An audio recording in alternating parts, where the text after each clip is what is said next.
Yeah, man. So like we were saying, man, EBK around this bitch, man. Fuck everybody. Everybody kill it, man. If you ain't down with doing the good shit, then you down with doing the bad shit. So fuck everybody. We don't fuck nobody. Fuck nobody that's on some orange chicken shit, rallying people up and revving people's engine to get them to be racist and inconsiderate and be bigots and support that good old boy network. That's some bullshit. For Nah, those who don't know, every president's put there to do that. You know what I mean? They even did Obama like that. Obeezy. They had Obeezy in there to rally Barry. They had young Barry in there to rally up the black folk, to get them all together and think that we had an agenda and think that we going off of hope. But for those that don't know, you can't go off of hope. Hope is a word, man. Someone has to have a plan, some infrastructure set up to help you get something and get somewhere. So we ain't going off of that, man. So this time around, you got Orange Chicken. So Orange Chicken, you know what I'm saying? He in there. They got him rallying up all the people that feel like they been disenfranchised on our counterpart side. Those who consider themselves white or Anglo-Saxon or whatever, or white trash, whatever, trailer park trash. They rallying y'all up to feel like guys should be supportive of moving these people out of these neighborhoods and knocking these people off of out of their position in a spot. And now you got some of these businesses closing down because of it for everybody who don't realize it. I know we losing big supposed to be money. yeah, I know we supposed to be talking sports. Let's kick the shit real quick. Let's get this out the way. So a lot of these businesses are closing their hours early because they have to put up with the shit, right? Like everybody has to put up with it because they're closing because their workers were what? They were minorities or they were immigrants. You're losing some of these people from these different communities who were Hispanic, Latino, however you want to put it, or Latinx, because some people go by Latinx now. I don't know where that came from. So some people are Latinx and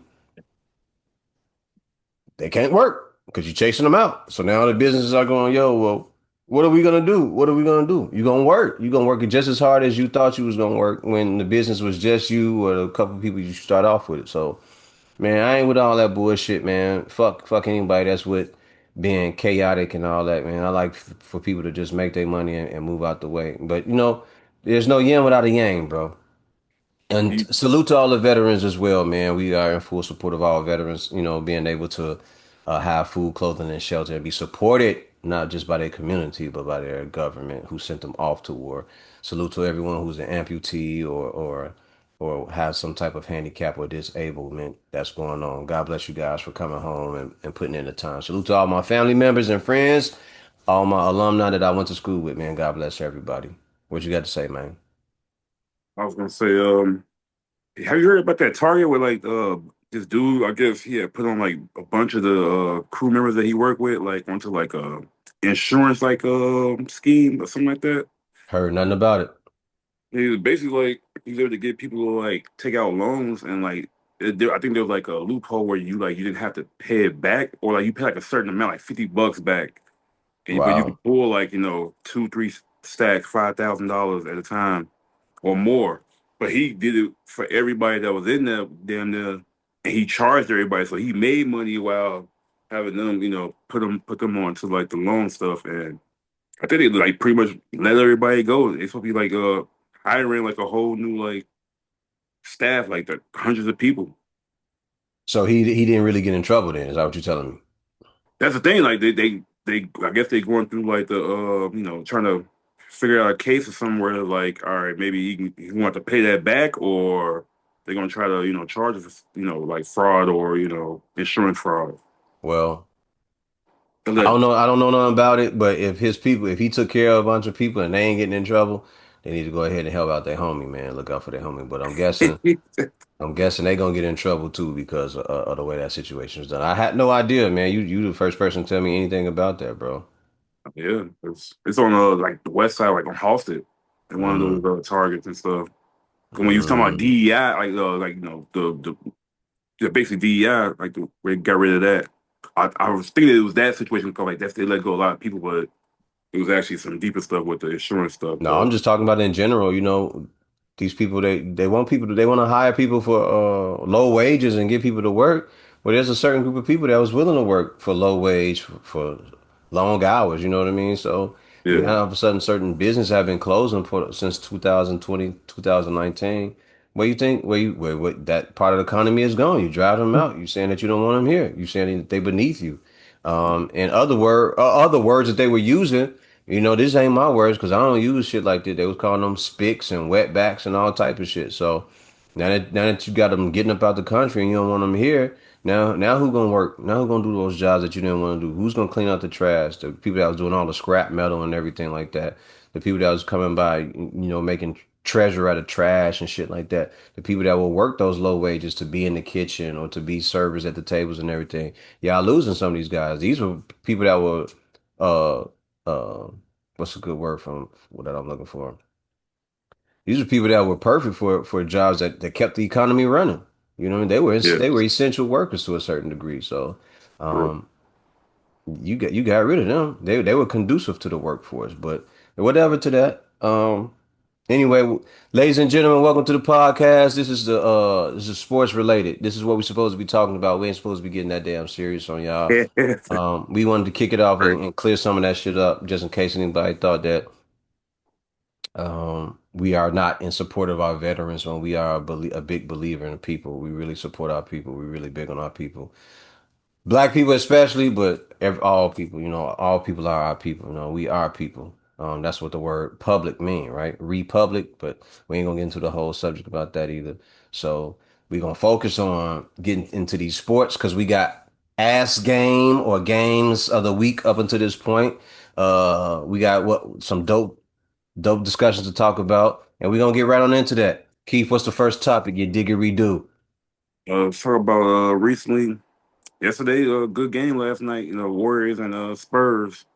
And The before you women. get started, your boy fell asleep on the game, my guy. I was a little worn Ah, out. I was a little yeah. worn out, man. I No, was a yeah, little worn like out. I can But go see. ahead. Go But no, ahead. it was a little good back and forth, like pretty much the whole game. Like they was taking swings at each other. Steph doing this thing, obviously. But the Wimby is still a beast. That ball threw did T Mac threw off the backboard and still dunked it to itself. But he Special. just like literally just like man, like I don't Creative know how he player gonna be out able to. there. Yeah, he can play. Like I don't know how he gonna be able to contain that. That's a creative player, man. That's like watching that the old live or 2K, that number 99 or number 50 or number 70 show up. hmm Crazy. But go ahead, get to it, get to it. But they was going back and forth.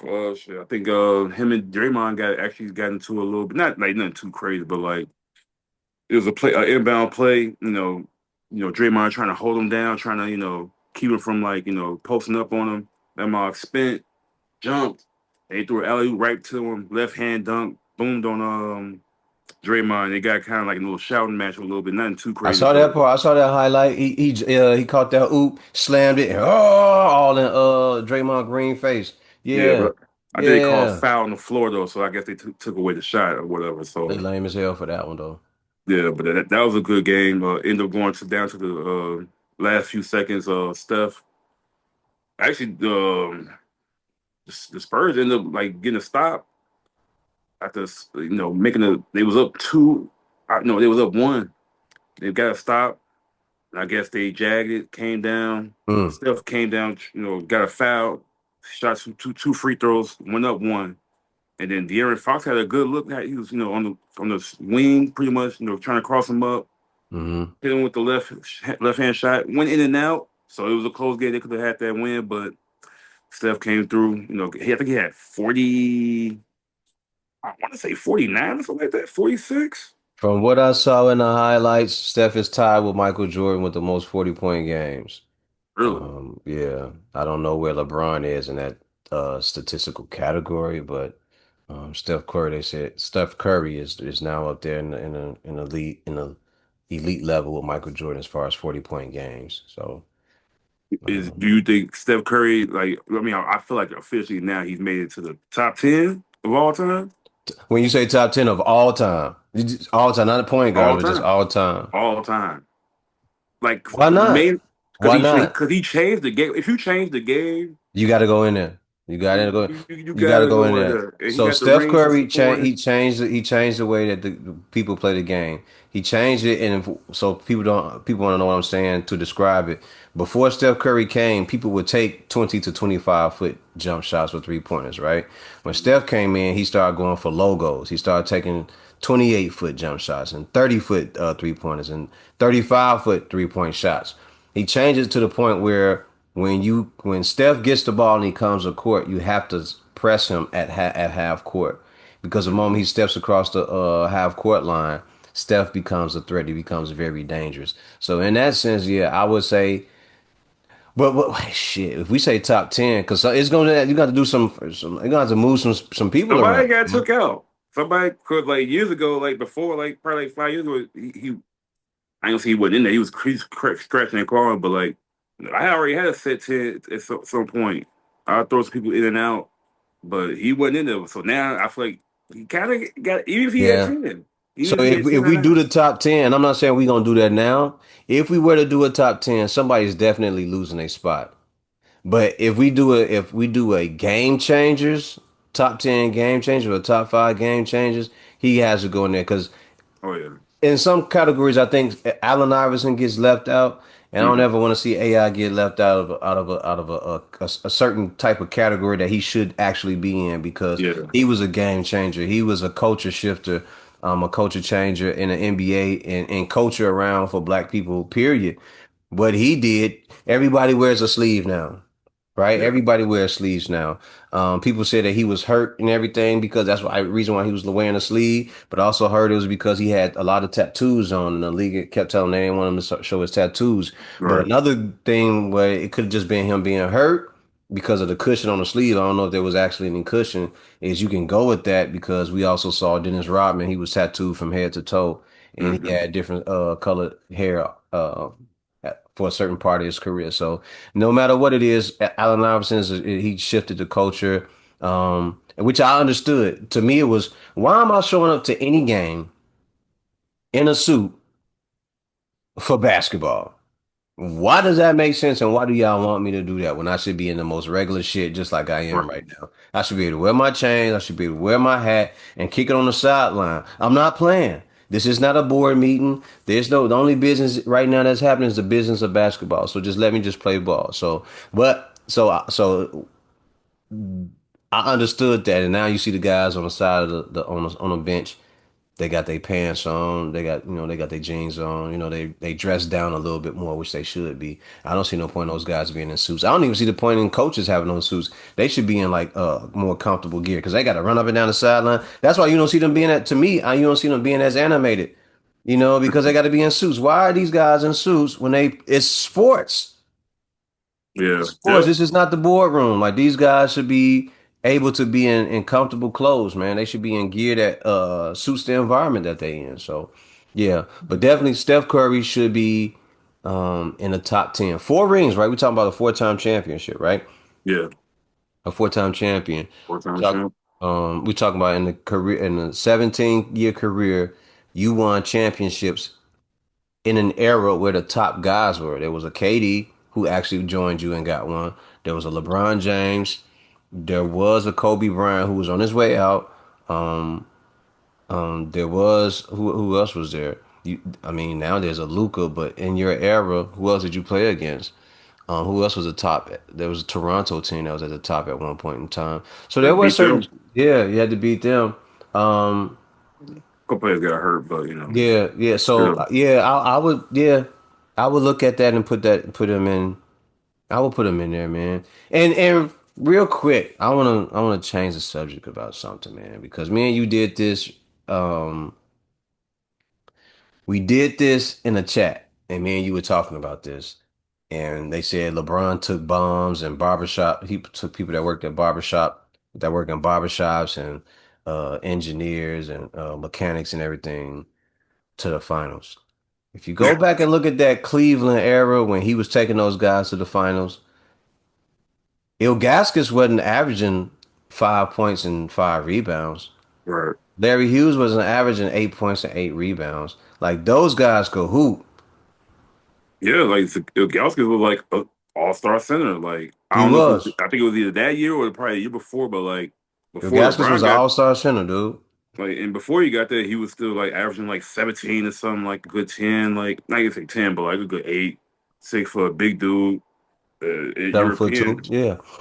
and he had a Larry Hughes on the team. Drew Gooden, which is like solid players at the time. Like these weren't like household name guys. I mean, Larry Hughes was more known, but like he Carlos wasn't Boozer what. wasn't a bum. Yeah, they got him up out of there like the year before when they went to the finals because he went to Utah right after that. But when LeBron got there, Boozer and them and Darius Miles, Ricky Davis, I mean, I ain't gonna say they was hating, but they was definitely like skeptical of like a rookie coming in, Yeah. changing the game for them, changing The the culture and the winning and everything, yeah. he wouldn't be able to do that. But he took a bunch of different teams, and everybody keep calling them bums. But if you go back and look at that period of when those guys were hooping, and you go back and look at that career, the guys that played on Cleveland, what they averaged, they weren't bums. And if you want to get more delve into it more than that, everybody keeps saying the era now or during LeBron's era could beat those guys in Mike era. So there you have it. You had a bunch of guys that was averaging way more than the guys that was on Mike team, and he couldn't Hmm. get over the hump. So I just wanted to say that real quick because people bring up, he took a bunch of bums. No, he didn't. No, he didn't. Those guys were averaging. Mike would have loved to have three dudes on the team where they averaged double doubles and shit like that, and they played basketball with him and they played defense and it made his job a lot easier. But he didn't. He had decent players on his squad, but everybody on his squad knew their job. They knew what they were there for. You had a guy that was going to beat rebound. You had guys that was going to play defense and help be a part of the triangle offense. You had guys that was going to facilitate. Everybody played a role. You had guys that was going to play the wing and make it tough for you, and you had guys that could shoot and they were dead shots when it was their time to come in the game. So obviously the game has changed, but y'all know who the GOAT is for us, and we're gonna leave it at that. Keith, what we on to? What's that? What's happening? All right, did you see Oh, the was it Milwaukee Bucks game versus Hornets? I bring that up because it was a good game. Charlotte was giving them some go. Charlotte Uh, was giving them go. Is the yeah, young brother over there, the ball brother? Is he still over there? yeah, he had like 16 and 10. He's just a street ball player in the league, kind of in a Mm, way, but like I thought he would be able to lead them to like yeah, I ain't gonna blame it all on him because the team wasn't really built around him good enough, and like he would just stay getting injured. But now they kind of building a couple pieces. They got this dude named Brandon Miller. I think he like like I don't know if he hurt right now, but I think he's in and out. He usually play good, like he good 18, 20 point scorer if you let him get off. mm-hmm. But they number 4 draft pick, Knuckle, this white boy from Duke. Now he baller. He had like 32 points last night, and he can get like he can play like I thought he was just like a straight up 3 point shooter. Now he can put the ball on the floor, do a little couple moves, pass you, post you up, burner. Okay. Gave him some work. Your boy Trey Mann caught a body last night. Oh, Trey man, salute to Trey man. Salute He brother. Salute brother.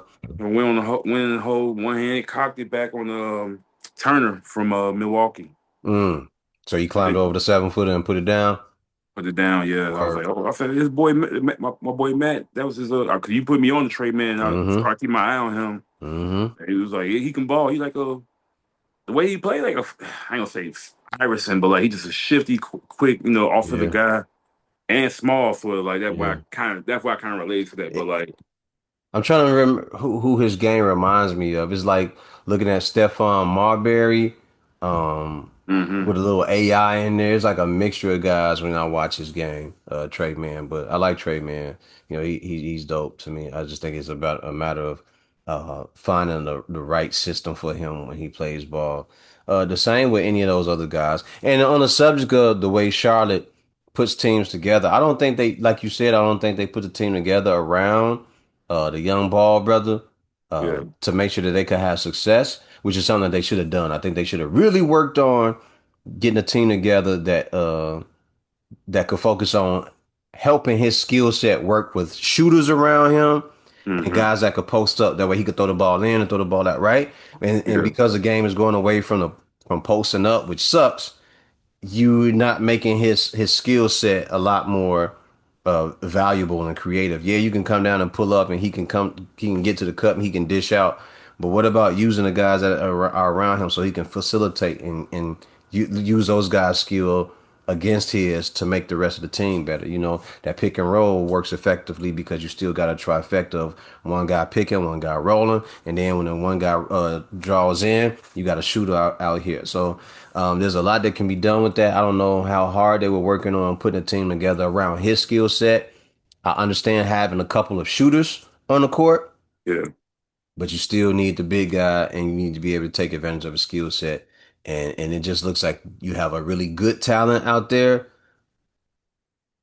He's influential, he's exciting, he's entertaining, he's electric, but you're not gonna win.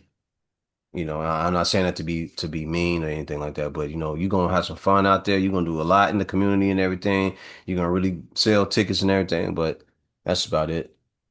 That's about yeah. it. And it ain't to knock what he got going on or what he's trying to accomplish, but um that's just the way that works for a small market team like that, you know.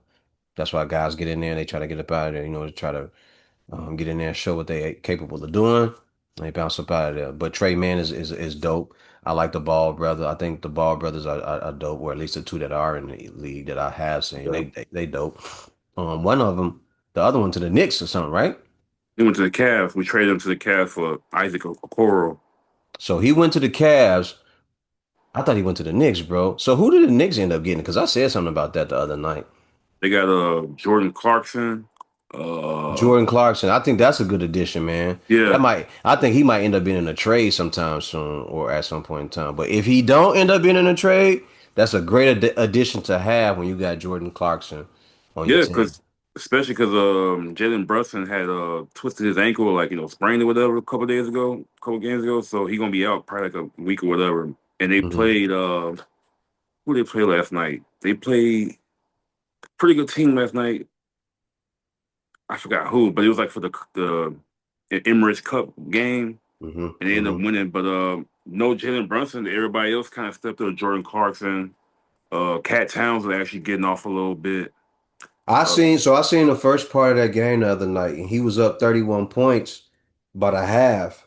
Now I don't know how that game ended, but I was like, for him to get up 30, you would like for him to end the game with 50 in the win or yeah. 60 in the win, but I didn't even pay attention to that game because Cat usually, man, he'll start out hot, and Hmm. then he go cold for the rest of the game. You know what I mean? So True, yeah, it's either one way or the other. Like either he can yeah. start off like lukewarm, like not really on nothing, then like he'll just like take over or like get his groove going in the third quarter, fourth. So like yeah, true. Sometimes he'll he won't give you a full game, but when with Jalen Brunson being out, you definitely going to have to now. Like you're going to have to step up and be the big cat, the big bodega. Yeah, big bodega. You gonna have to do that. That's your job, brother. And that's one of the reasons why you there is so they got a force inside and out. That's part of your job. That's why they got you there. You supposed to be, you know, But you say he had like 30 something in the first half or something like that. you Yeah, did. he knew with 39, which is damn near 40, but you would think like you got at least another like But 10, you got, 15. man, you might as well get the 50 piece and 15 to 20 rebounds. Like you might as well just go for it. That's what I'm saying about like these systems that these guys are in. How are you not playing to the point where, okay, I already dominated outside. Now I'm about to dominate to the inside. And I get Shaq, I get what you be saying now, man. Like they do all this, they got all these skills and everything. They can do all this dribbling, they can do all this passing, they can do all this shooting and everything, but they don't never put the whole package together and create a situation where they can dominate. You're supposed to dominate a game like that. If I'm already up 31 points, look, the second half I ain't going for 31. I just want everybody to know, get ready because when the ball come in, get ready for your shot because I'm kicking Hmm. it back out to you. I'm gonna draw these guys in, but I'm creating. I want to make sure that everybody get their shots. And once a couple of y'all are getting off, the game would be easier for me once it's time for me to in that fourth quarter when I start asking for the ball at that 5 6 minute mark. I don't want to hear nothing. Just dump the ball into me. Just dump the ball into me. You know what I'm saying? But I get what Shaq be saying, man. And Yeah. I also understand because me and one Groovy Lou was talking about this recently. My buddy, my coworker. Hmm. We talked about this. I said it's crazy how they took offense to what Shaq was saying when he wasn't trying to badmouth y'all. He was trying to motivate y'all. Yo, if you averaging 25 and 10 in a season, when you get to the playoffs, you got to go up to 30 and 15, 30 and 20. Like you supposed to do that. He wasn't trying to talk negative about these big guys. He's trying to Embiid and Dwight Howard. He's trying to push y'all. Yo, what y'all doing is fine right now, but Right. you got to be healthy and you got to be consistent. And when it get to the playoffs, you got to dominate the game. You got to dominate from that point, from your center position out to the rest of the game. It has an effect the way the whole game is played. And we ain't seeing that from a lot of guys. We seen a lot of these big guys now. Everybody get hurt or they just want to shoot the ball a lot. And Yeah. it's like no one wants to put in that groundwork. Which I mean, we in a different era, but I do understand. So salute to Shaq on that. True. Man, I don't know why like they trying to get away the game trying to get away from that like the inside and the mid range because like even though the mid range started to come back a little bit more and like what happened to the post up player like at least like if you're gonna be a 3 and D guy have a couple post moves like that's why I've always been like mad about Gobert like he's lanky and tall like you too big to be like you gotta have like at least a couple back down spin Bro, moves you got no hook offensive shot game. like that's why like Minnesota ain't gonna go nowhere like they had a chance to do it when they had Cat and him and like they were just too big to be like you had to shoot around, but I would have with got just rid of Gobert. his impact on defense is waning. It ain't what it used to be. Like he used to have like impact. Like you have to worry about going to the hole with him in the area, but now it's like Because barbecue chicken. everybody know how to beat it now. Everybody know what to do. And again, my nigga, you ain't got no post game at 7'3". No post game. Like you can't hit a 15-foot jump shot. Like you No would hook think, shot. Nothing.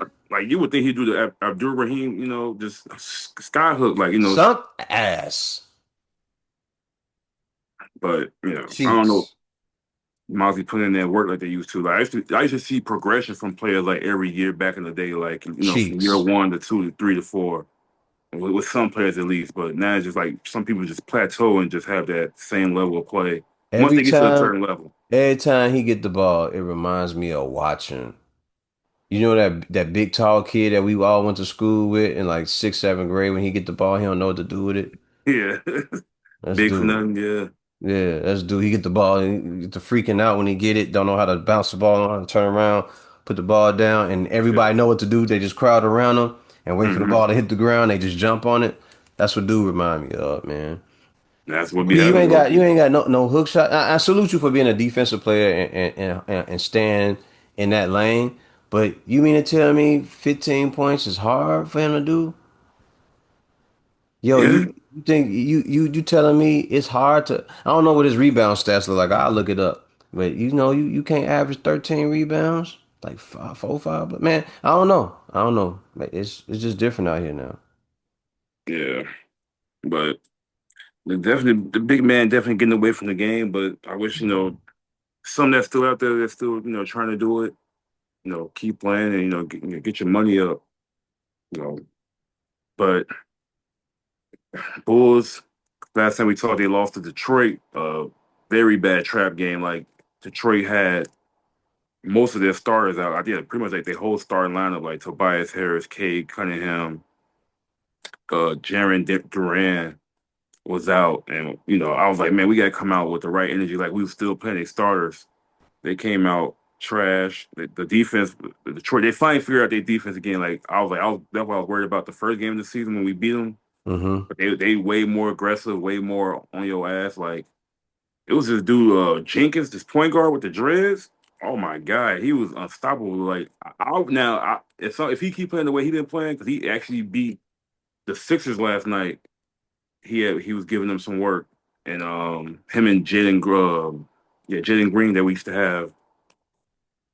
But Detroit, 11-2 right now, top of the East, looking like some real threats. They defense alone is gonna make make keep them in games and make it tough for everybody. All right, let me apologize to Rudy Gobert. So, um, for years I forgot that you played with Utah.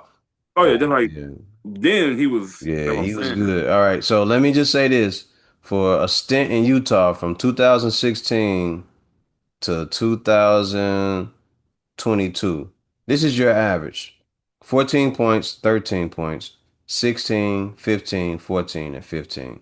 All right. Yeah, That's not bad. Reboundings in that same amount of time, you went 12, 10, 12, 13, 13, and 14. So you did well in Utah. yeah, And then while you've been over here with Minnesota in the last 2 or 3 years, 13 points, 14 points, 12 points, and right now it's 10.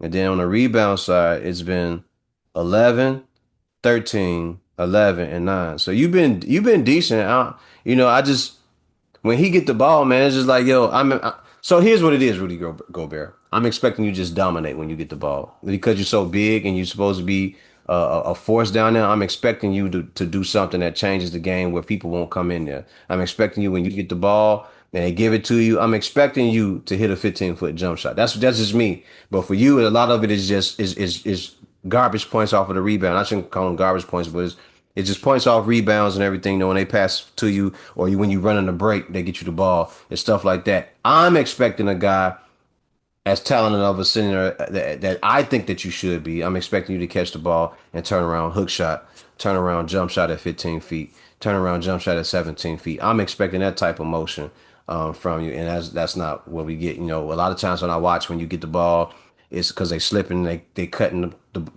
they making cuts to the basket to get you the ball and they dropping it off to you on the side. They throwing you alley oops and everything like that, which is fine. Or you doing putbacks, which is dope. All that's great. That's great. But I'm expecting you just like other guys are. I'm expecting you to have a hook shot, or a nice turnaround jump shot. But that's me. Go ahead, bro. I'm sorry. I just wanted to get that out the way and clear it up because do decent, But I just Yeah. expect more. That's all. But I agree. Like I was expecting, like after like year 3 or 4 or 5, like he would learn how to like make like once they figure out like you just basically like a rebound, put back, alley oop, pick and roll. Like you say, kind of garbage time, like just like garbage points, just like you're just grabbing off everybody else's shots and not really having no go to moves yourself. You would have thought about like year 6, 7, like all right, I gotta figure out somewhere I could be. Let me work on this part of my game because everybody knows that I can rebound and defend, and I Yeah, get garbage points, or I get points off of shots and everything. But let me work on this part of my game so I have an extra tool in my box, right? So yeah, I am of more use at any facet of the game when they go to me. yeah. So I agree to that extent, but like then he getting older now, so I'm not expecting too much craziness. He probably on his way out in a few years, unless he just become like a bench guy. But yeah, I was just saying like the Bulls, tough loss against the Pistons. They was undermanned team. We had the energy. Uh, Billy Donovan be making some questionable calls on keeping like when he get a certain group that keep the team. Like, say we down when we get back in it. Like he leaned to go back to the stars that didn't wasn't doing much for us. And Or here like comes that fall from grace I was telling you about. We had 6-5. Keep going. yeah. But no, this is what I expected around this time. Like through 11 games, 6-5. I'm cool with that. People Mhm. literally thought through first 10 games would be 2-8, 2-9. So This is what I expected. Somewhere even, or and we we above or even. we had Josh the last couple of games. So like he really the engine for our team. It's like kind of like Lonzo. It's just like he's so good on the offense, like knowing where you at and like give you the easier shot. And he was 6'8" guard, so the rebounds, the 8 to 10 rebounds we do miss, like in that, and like keeping a possession or getting the possession back out of there. So And for what I saw, Josh Giddey play hard, man. yeah, he He is one do. of those guys that play hard. He goes out there and he give it his all. You see a lot of guys standing around don't know what to do, or they get to a certain point, and you could just tell like if it comes to having heart, they don't have it. But Josh Giddey, he plays really hard, and I respect that from him. Yeah, so we play the next game. We don't we play with our game was like Tuesday or Wednesday. We don't play until Sunday against Utah, so we hopefully get a get back right game. Maybe get Giddy back. Maybe get Kobe White back. Either that game or the next game. You So think it's they can switch pull off that. that win against Utah? Yeah, I think they can because like I mean, Laurie Marketing is balling right now. He killing, so I'm not going to dismiss that. They did I'm not lose. either, and he might want some revenge for getting traded, so Yeah, he but might go for a 30 piece. oh yeah, he definitely is. But they lost they center Kessler, who's actually pretty solid for them this year. Like really good athletic center. Uh, he fight like he actually pretty good. Like at like 15, maybe 10, something like that. But like a strong dude, make impact on the defense. So I think that'll take away from him a little bit. They need to start playing. I feel like Ace Bailey more, the number what that He was a number five pick. Okay. Okay. I wouldn't know. I wouldn't know. Ace Bailey, I'm not even sure who that is, brother. He was on Rutgers with Dylan Harper, not yeah, Ron Harper's son. Okay. Yeah, Dylan Harper and I think it's Junior or Ron, no Ron Harper Junior. My bad. And they was a cold little tandem in Rutgers, and he was actually supposed to be like the number two three pick, but like he didn't take any pre workouts with any teams. I think so. He was trying to Mm. like it's like he was trying to go to a certain team, but Utah. I think he was trying to avoid Utah, and they still took him. But that's what's his name? Danny Ainge. Like the GM of the Utah Jazz now, Okay. or president of basketball operations. One of them. Yeah, Danny Ainge usually knows how to scout talent and look at guys. You know, he's been decent with that so far in his career as a GM or talent scout. He's been pretty good at that. So if he was looking at dude and he ain't work out, he probably knew it already. Like, oh, don't matter what you do, fam, I'm still going after you when the draft starts. Like, I already know that you can ball. I saw it. I see the potential. I know what you look like. I know the lineage of hoopers who I can compare you to and everything like that. He's like, you ain't going nowhere. I'm gonna grab you. And what a lot of cats don't know is that well, or what certain cats do or do that is it. Like I'm not gonna work out for no NBA teams, or I'm only gonna work out for the teams that I want to try out for. And some of them they won't work out for the teams they want to try out for. They'll work out for teams that just to keep themselves in shape, just so people because they know certain people are gonna be there looking, so they'll go do the workouts and everything and stay in shape or get just to get the look. But he thought he had one, and Daddy Ainge was like, "No, fam, I'm there. Like you will be a Utah Jazz. You will be a part of the Utah Jazz basketball organization." So, Ace Bailey, man, you might as well get to it. You might as well hoop. You might as well hoop hard as fuck and get good at your craft because no one stays in Utah. Yeah, not too long, unless they getting paid really well. That's it. And even after you get paid in Utah, motherfuckers leave. So True. I ain't expecting you to be there for too long anyway. Like you might as well just go there, get really good at your craft, and just hoop, ball the fuck out. Cause from what I understand, they do take care of you in Utah. You will be taken care of while you're there, but just get your game together, get your jump shot together, get your dribble game together, and when you out there, boogie, get your boogie woogies on. You know what I'm saying? Get good at your craft. That's it. What's what's crazy about it, is, like Utah ain't been the same since Jordan hit that shot on him in '98. And like they had two chances to have a championship. Like they could have low key had one. And like the '98 one was their closest one I feel like they really should have had, could have had Which was almost. crazy because they didn't even get that after Mike left. But keep talking, keep Yeah, talking. and just like I remember like what's crazy is my brother Terry almost maybe missed the last shot of Jordan because we was watching the game. Oh, And if you remember, the game was towards the end, like the last like couple minutes. It was like a back and forth, but like Utah was trying to take a lead. I think they had like a good like cushion, like 8 point lead, maybe six, something like that. mm. No, it was like fight. It was like the last minute, but it was like John Stockton hit a big three, Mm. and then that when he was like, "Man, what the hell? I'm gonna lose this game, man. Fuck this shit." And he turned off the game. And I'm He like, turned "What?" it all. Oh, he tripping too hard. He And tweaked out. he was Tweaker. six. I'm eight at the time, like because I was born in '90, so like '98 was the year. Like that's how I remember it. Like I was eight. He's 16. He's 8 years older than me. So I'm like, even I was like, "What is you doing? Like, man, turn the game back on. We might Right. miss something." So I turned the game back on, and that's when you see when Jordan came down. The Utah had the ball. They get the ball to Carmelo in the post. He was trying to post up Dennis or Scotty. Jordan came around off his man, stole the ball, Yep. came Slap that down, bitch out his hand, out of Carmelo hand. and hit that jumper. Just like the tournament events, like to show you how like Jordan was like, Yeah. and he was by himself for kind of that game because Scotty ended up injuring his back. He Yeah, went out Scotty for was a little having big. bit. Yeah, he Scotty was having really bad back spasms and back problems through the course of that series. They were saying is it the last chance was it Dance. last dance documentary said he was having back spasms that day, but before that they were saying he was already having back problems because of all the charges that he had taken. So Hmm. I'm guessing it's just me guessing.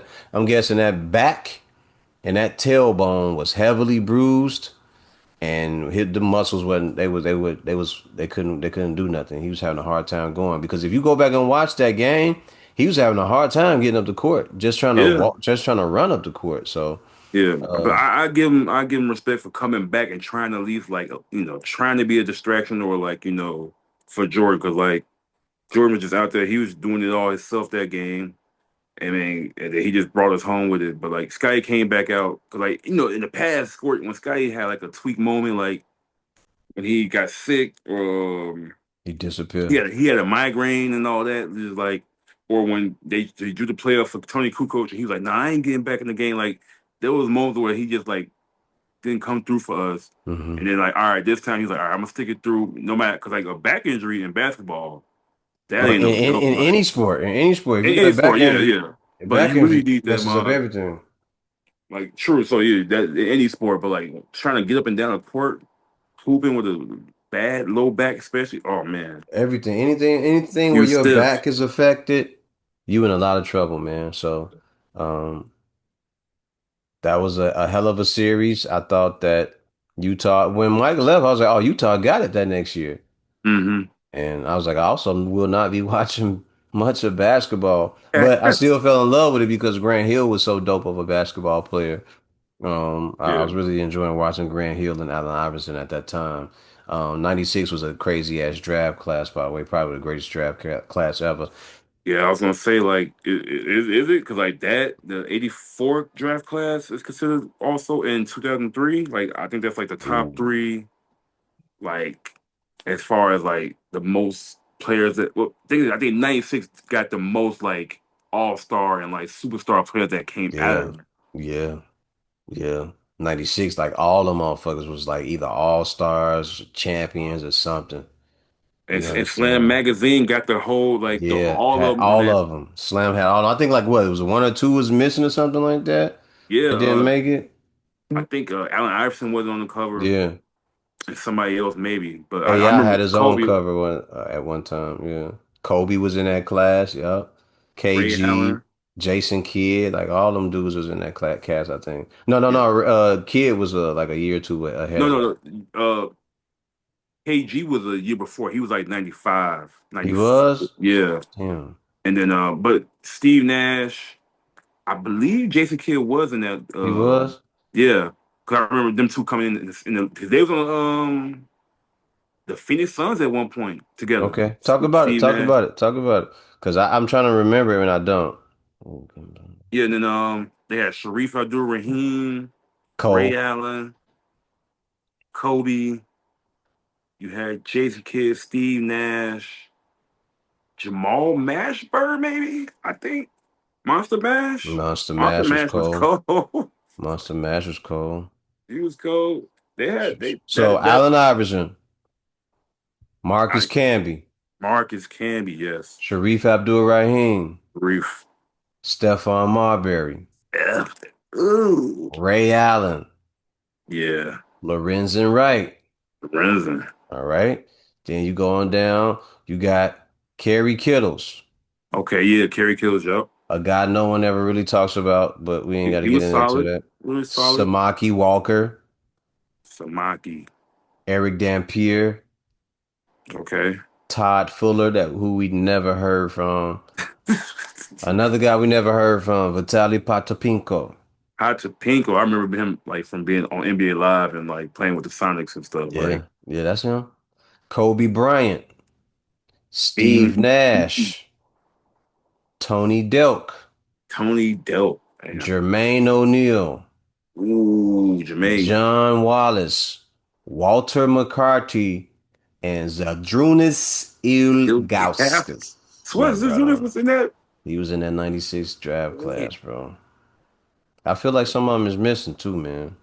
I feel like a couple people missing, or they were just free agents that year or something like that. Probably, yeah, but like those the main ones basically. Like Mm-hmm. that was a really good draft class. But Mm-hmm. Jermaine O'Neal was a problem when he got to Indiana. Like I used to like hate him, but he used to always make the little 15-footer surf like automatic like against the Bulls. Like he was just killers. Yeah, that was only 19 that I named, just so everybody are aware. So yeah, that draft probably is the best. Like far as like legit like players that made impact on their teams or eventually became Hmm. something. Yeah, because Ray Allen was a dog. Yeah, oh yeah, Ray Milwaukee Allen was a draft, dog. Went to Milwaukee, played with Glenn, Big Dog Glenn Robinson. Salute to Glenn, Big Dog, and they balled out. They balled. They had a decent run with Sam Cassell. They had a yeah. dope ass run over there, but they just kept going up against some guy, man.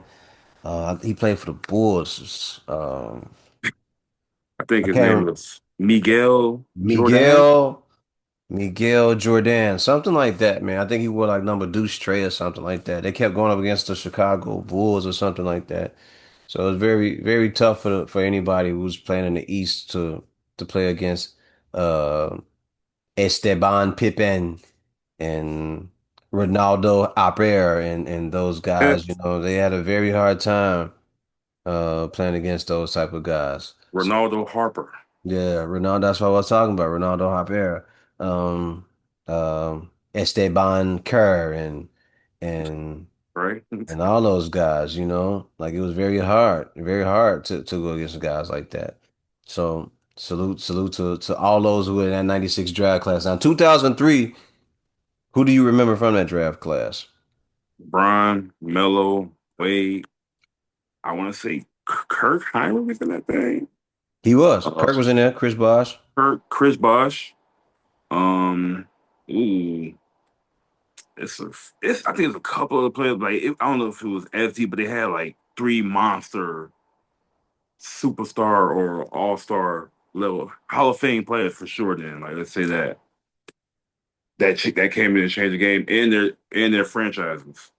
Okay, We this is what had we gonna Darko do. Milicic, not which Melo should have went to the Pistons.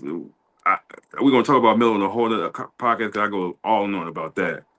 What happened? But like, yeah, so just imagine if Melo would have went to the Pistons, how his career would have like really All been looked right. at by now. But Let's name them off. In that 2003 NBA draft class, ladies and gentlemen, we got LeBron James, Dwayne Wade, Carmelo Anthony, Chris Bosh, David West, who was slept on, but David West, yes, he was fired.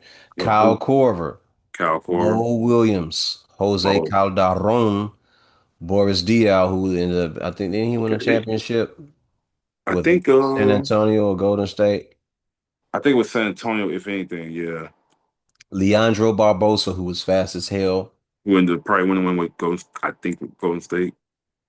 Okay, okay. Because I know he started out with Phoenix, Yeah. drafted by the Spurs though. Chris Kaman, who we didn't really get a chance to see the best of. Josh Howard, who just disappeared. He had Um, a good 1 2 year and then like he just yeah. disappeared. Who was the other guard that was with him, man?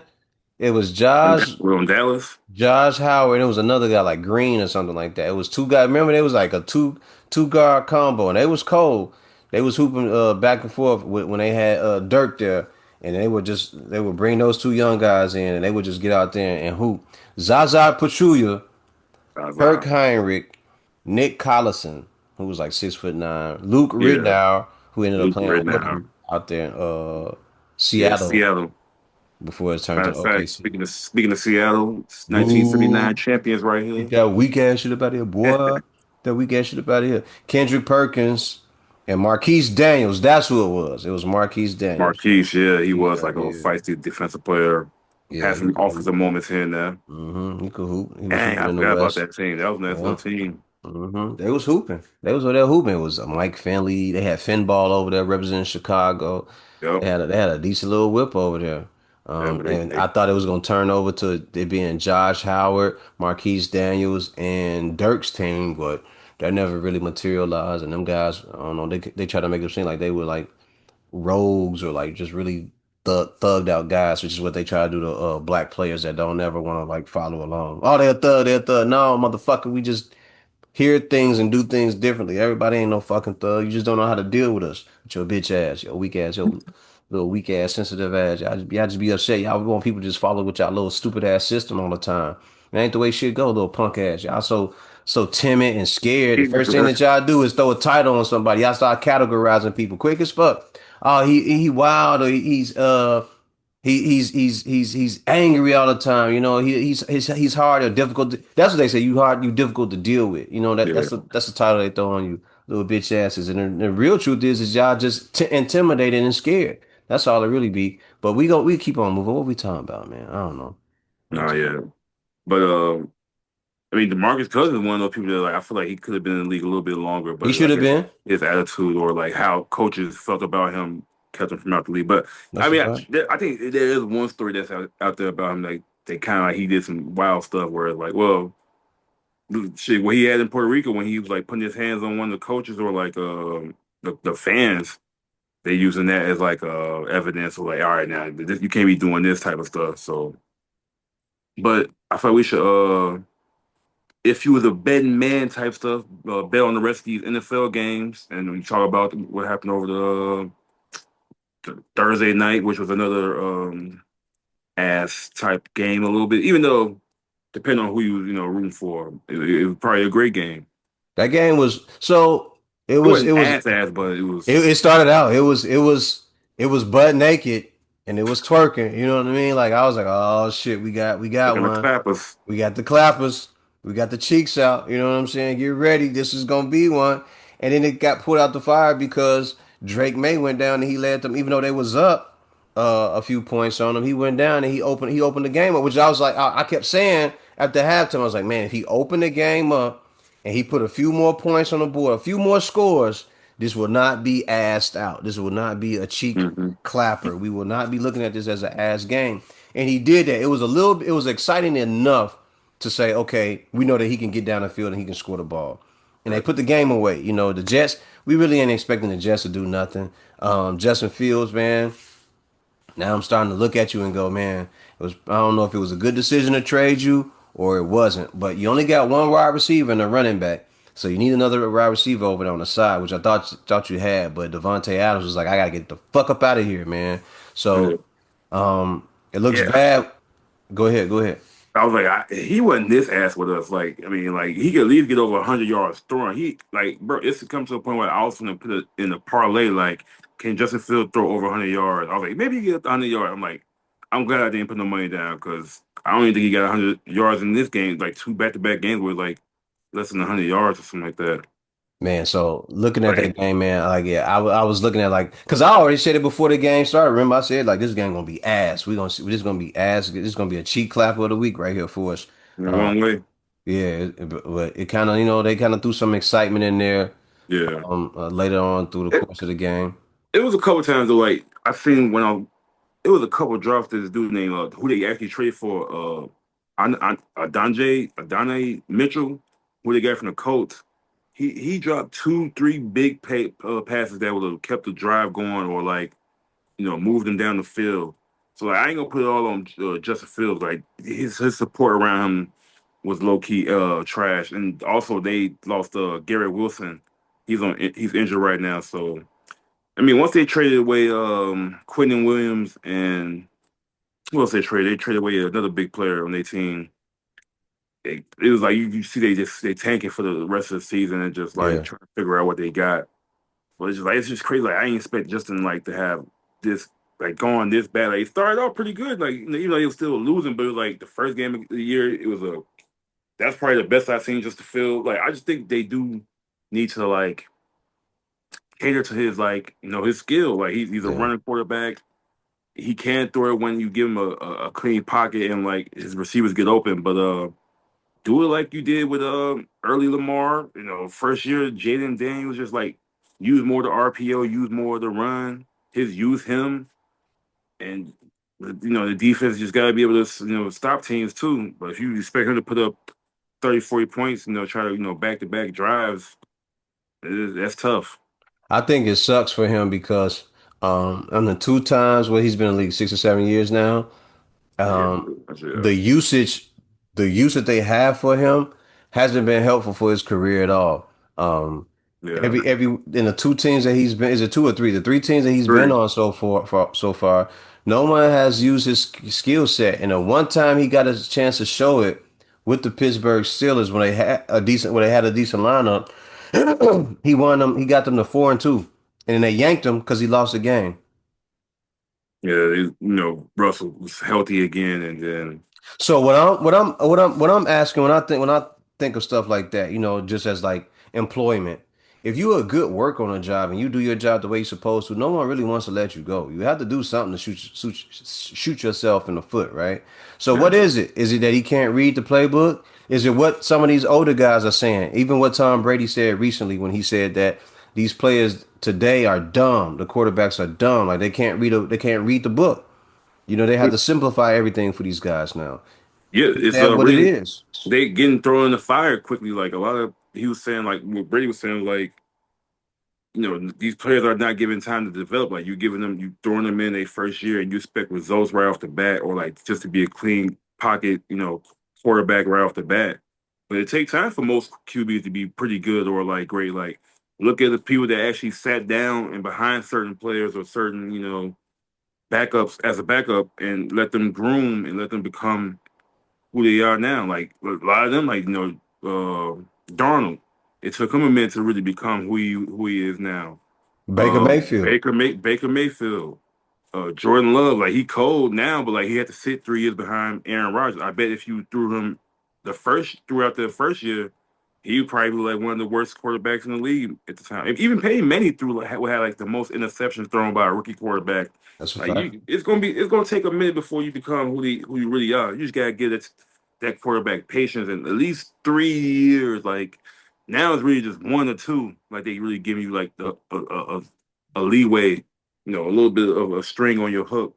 Okay, so I hear that. My only thing is, if you know it takes a guy 2 to 3 years to make the adjustment, why aren't you putting seasoned quarterbacks around him to play behind him? That way, when he lines up through training camp or before training camp, you can tell him to go. Hey, you need to go work out with such and such. You need to go work out with Joe Flacco. You need to go see Peyton Manning. Hey, you need to go to talk to Tom Brady. You need to go work out with these guys to get your mechanics and everything good. These are the guys that you need to go sit around to make sure that you can do this job. It's because you're throwing these guys into the fire and you're expecting them to be great right out the bat. You tell them that they need to be good right away, right away, right away. They got to be able to do this stuff right away, right? That's what they're doing to them. But then when they get out there and they can't adjust to the game as fast as you want them to adjust, what do? They talk about them. They bring them up. And this is what the media does in all facets of life for anybody that's in entertainment or sports and entertainment. They Yeah, bring you up just so they can crash your whole star in your whole world and bring you down and make you look bad, make you feel bad. They do it to everybody. Britney Spears, anybody. They'll do it to anybody, whoever it is. So with that said, because you know that, why won't you just prepare these guys? Why not prepare these guys and make sure that they can step on the field and they step on the field comfortably, knowing that they had the knowledge and the tutelage for at least 2 years to sit behind a Brett Favre or Peyton Manning or Tom Brady, or they got those guys that they can actually go to. They can call these guys up and go sit with them because they're getting out there. And Anthony Richardson is happening. Bryce yeah, Young is happening, true. Oh yeah, yeah, right? And then the fans are looking at those guys and they're saying those guys are terrible. Get them off the fucking team. And they got to hear that every time they go to the stadium. right. They got to hear that when they're in town. They got to hear that on Online. social media. And Yeah, especially if you listening to social media, which I wouldn't. If I was a player, I wouldn't be listening to none of that shit. I wouldn't even log on. You yeah, understand? I would have another phone for that shit. true. I would have another phone. There's no way I'd be logging on just to see somebody on social media trashing me when they don't really know the full scope of how this team actually works and how the organization works and what I'm missing, the things that I actually need to help prepare me. It's even worse now because with the betting, they getting even way more threats now. That everybody like you, bitch, nigga, You bitch ass nigga, fucking niggas, you fucking monkey. monkey. Yeah, you a monkey. You a monkey. Wait, I'm a monkey because these motherfuckers picked me and then didn't put me in the best Like you situation. put your money on me. Then you bet on me, you stupid motherfucker. You did it, you fucking monkey. You the monkey, you dumb bitch. I ain't tell you to do that. You the monkey. That's your fault. No one told you to bet. Man, people care more about the betting than they do about the game. Oh yeah, no, yeah. They put. I mean, don't get me wrong. I Let me see if understand my when you parlay. Let me put see your if my parlay hit. And when you I put your understand money it. into I something. understand it. Look, you that's your money, and you want to make sure that you make your money back. You know, or you break whatever it is. You want to go up a couple dollars, or you want to break even. But come on, man, like y'all not putting these guys in the best situation for them to win. So how you expecting to win? Yeah, but yeah, no, people be threatening like, "I hope you die, I hope you get cancer." I'm like, whoa, like these Yeah, minds yeah. But be that's the going culture of crazy. it, and they keep forgetting that. You throwing some of these guys into the fire, and you don't realize like even the quarterbacks are sensitive. Especially now, these guys are young, they sensitive, they growing up so fast. Like they didn't get all that stuff that y'all get in these other communities where people can they're untouchable and shit like that. Like y'all wrecking them. Yeah, I reckon. Look at Anthony Richardson, man.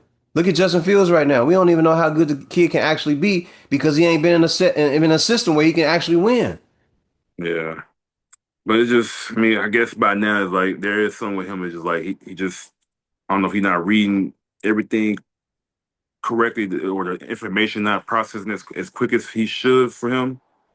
Like, I mean, I feel like if you put the right people around him, he could be somewhat solid. But right as of now, I mean, he just been in bad situations. Like when he got to the Bears, they stripped the team down, like of everyone that we all the playmakers we had. We got Facts, rid of facts. Roquan, got rid of David Montgomery.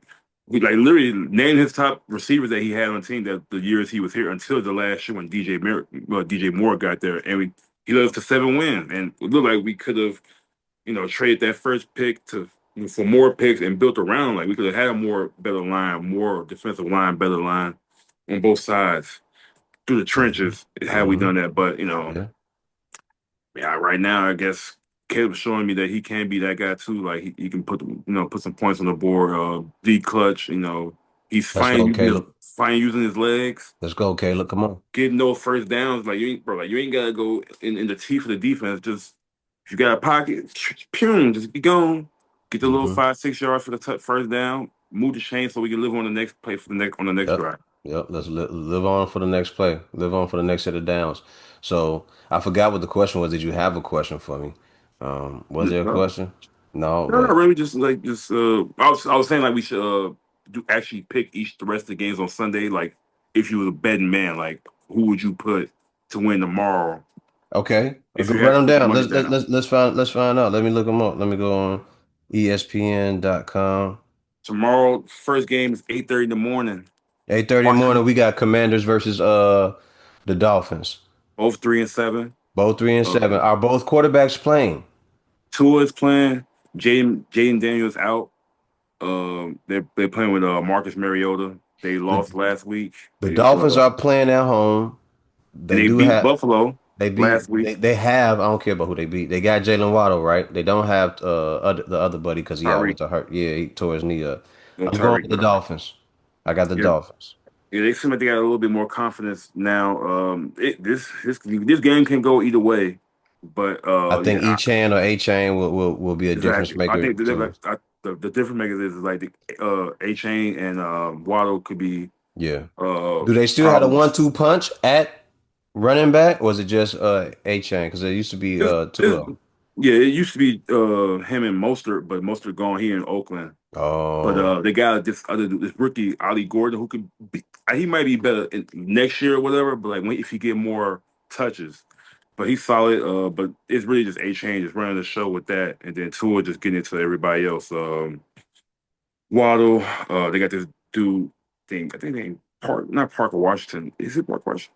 But anyway, they don't got too many receivers like that. They had tight end Darren Waller, but he had like a 2, 3 week stint where he was just balling.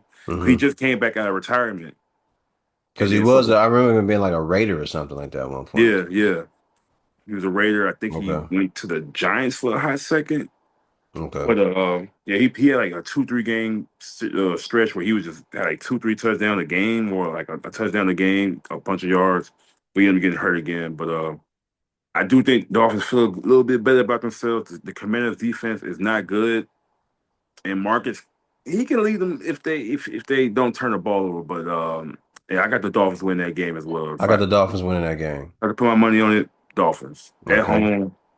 It's gonna be a little warm probably, and I just don't really see the Commanders' defense really shutting down the offense like that. All But right. it can go either way. For sure. I'm going with the Dolphins, bro. I'm going with the Dolphins.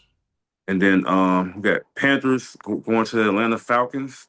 This is one of those tricky like this year of games been tricky. So like Panthers 5-5, Falcons 3-6. Every time I want to bet on the Falcons, they lose. And then the Mm. next week you expect them to lose. They end up beating somebody randomly out of nowhere. Panthers they beat Packers one week, and then the next week they lost to the Saints.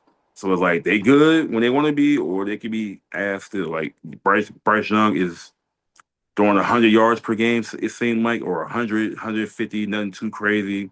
The run game is what's saving them. Like Rico Dowdle is just hooping right now, just running everywhere, all over the team on defense. So and they got in the Charlotte do have a good defense. That's why I do think they're gonna win the game. Okay. Because they have a better. I feel like they have a better consistent defense than the Falcons.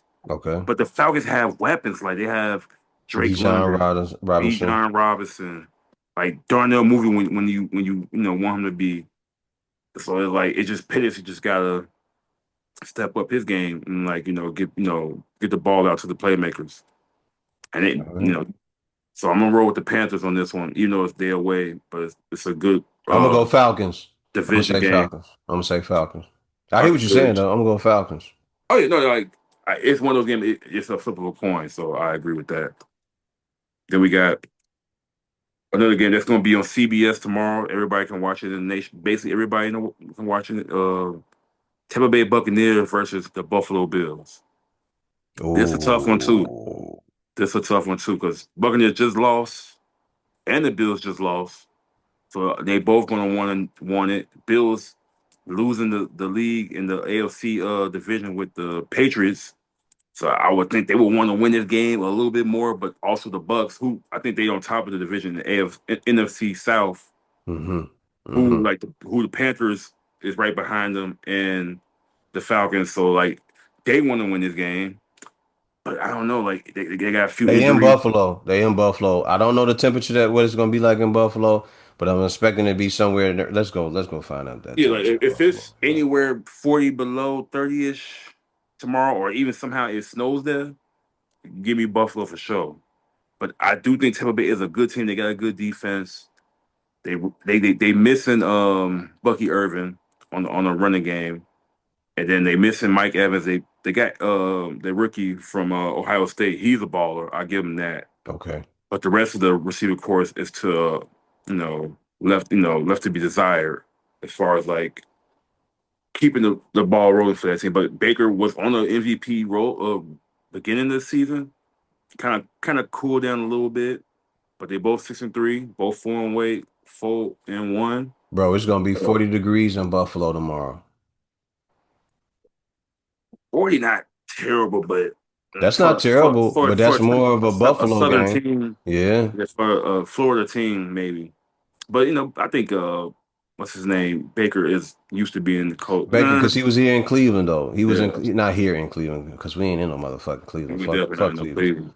Fuck that. We from Chicago, bitch. So I don't. Ooh, And yo. I don't want to like use biasness or like just because like since the Buccaneers in NFC and will help the Bears, if somehow beat Vikings tomorrow, will move up in the playoff, spot and Who like would at I least take in like the tank? Who would I take in this game? I'm going Buccaneers. I got the Buccaneers. Let's go Tampa. Let's go Tampa. mm, I'm gonna go. I'm gonna go with the Bills. Yeah, I understand. I got you. Josh Allen, Josh Allen. Yeah, that's Cook, yeah. but they can't like come out tweaking though. Like it's gonna be tough. It's gonna be a good game though. I'm gonna be watching that game for sure tomorrow. Okay. Between that and the Bears game because they both come at the same time, but it's gonna be shown on CBS, so I'll be able to watch it. Um, but so yeah, you got the Bucks. I I got the got the Bucks. Bills. Yeah. Next game, Houston Texans 4-5 versus the Tennessee Titans, who is 1-8. I don't even. the the Do what Texans y'all been do, man. Well, y'all figure that one out, cause I don't really too much care for that game. But I got the Texans in that game. yeah Texans they rolling a little bit better. They won last week without Stroud, and I don't know if he playing this week. Probably not. But you know what? I'm gonna give Tennessee they second win of the year. Like it's Ooh, one of them yeah. games like Ooh, yeah. Who's a quarterback in over at the Titans? Cam Ward from Florida, the number one pick. The number one pick. Yeah, Okay, and they started him right away. Man, yeah, that's a tough yeah, job to have, brother. yeah. It is. It's tough, tough. But Oof. I feel like it's gonna be one of those weekends where what you expect is not gonna happen. So I'm gonna give Tennessee this win. Okay. They at home. They probably gonna get their only win next best win, and or if they get this win, it's probably be the last win of the year for them after that. Okay. Uh, Bears versus Vikings. Man, wait. Because at the top of this, the way it's set up on my screen on ESPN, the Bengals and the Steelers are a 12 o'clock game as well. Yeah, at You least see I'm still that? gonna do 12 o'clock games. You still, oh, you're not done doing the 12 o'clock game. Okay, Oh all no, no, right. no. I thought you'd have waited The on the Bears at Bears. 12 o'clock. I mean, Okay. I just want to say No, the go umpteenth ahead. Go last. ahead. Go ahead, motherfucking Uh, Bears. 6-3 Bears, 4-5 Vikings. This is going to be a tough division game. We know how I Uh, feel about the Bears, but I got the Bears. you picking the Bears? That's I crazy. shouldn't. I should not pick the Bears. I should What? not pick you dirty scoundrel MFs. But I'm gonna do it. You Nah, but scallywag. Ain't got no hair in the back. we got to get our lick back. Like we lost at week one. We should have won that game. Okay. All right. We knew what to do with them. We knew who they were. We let them off the hook. They But y'all who we thought they were. yeah, Dennis Green, the great Dennis Quote. Green. Quote. But Hmm. Vikings, they got a tough defense. Like they're gonna be Brian Flores gonna be calling up some blitzes and some plays on to make Caleb, get second guesses. So, but I Hmm. think they're gonna watch. I think the Bears gonna be more prepared this time. If we kind of do what we did last time, is like get off to a quick start and score, we'll have the lead. I mean, the Bears gonna give up some yards, gonna give it a couple touchdowns for sure. But I think JJ McCarthy is a little shaky right now, still trying to Hmm. figure it out. Hmm. We can't allow him to beat him. Well, we're probably gonna get ran on. They're gonna run with him. He's gonna find a way to escape. So like we gotta contain that, make him throw it. So I so think do they okay for the Vikings? Do the Vikings have a decent offensive game? Or like what is it it like over there? it can be like they got Justin Jefferson. They got a good Oh, running that is right. game. That's right. That's true. That's true. I forgot all about Jordan Justin Jefferson. Jordan Addison, but like they're not like in a good rhythm right now. But I mean they at home, so it could be one of those games where they just come out hot somehow, some way. But we just gotta withstand it. Defense got to show up though. Like defense, we're gonna be without T.J. Edwards, but Okay. Don't show up for the game, JJ. Let the Bears have him win. I know, right? But that's the thing. Like we Buddy gonna go crazy. He gonna go RJJ crazy. Jalen Johnson just got his you know off IR. I guess it's basically like he has a chance to open up his 21-day practice and he can come back and play at some point. A Okay. lot of people online think that he might play tomorrow, but I'm like, he Mm. just tore his growing off the bone. Now Mm. let him Let him sit heal this one up. out, especially Yeah. against Justin Jefferson. Like let him ease it in. To know, I don't know if it's gonna be easier next You week, don't but wanna come back and play that game against yeah, that guy. let's give him Mm-mm. another week at least, and then we'll Yeah. decide when I'm playing next week. But Yeah. I like the Bears got to win. I think the Bears gonna win this game. Try I'm to gonna go to go with the 7-3. Bears. I'm gonna go with the Bears. I'm gonna look right into the camera. I'm going to pick the Bears to win. If I could pick the score would be 30-27. Let's find out. That's possible, and that's possible. I'm not mad at that. I'm actually going.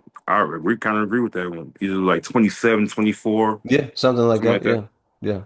27, But 21, I'm 27, hoping for a 24. 40-10 or some Bears. That But would be that would be great. That would be great. with that defense, that's not going to happen. So I'll say a good 27-24 post game. Word. I like that. I like that score as well. Yeah, Yeah.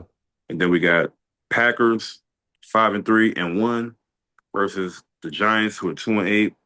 I got They the are Packers.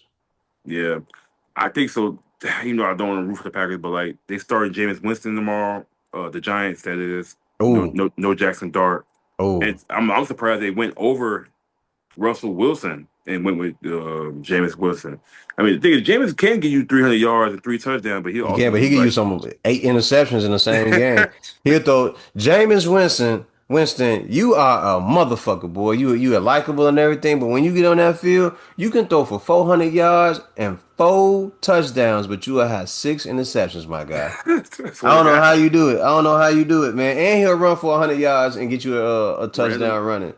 So But it'll be like eight interceptions and 2 fumbles that he'll give up. It's like, yo, fam, it's like almost like his brain just says, just give it up. Like just muck it up. Like do well, but muck it up. You know, but That might be somebody you need to check in on in the betting scheme. Like, what was he?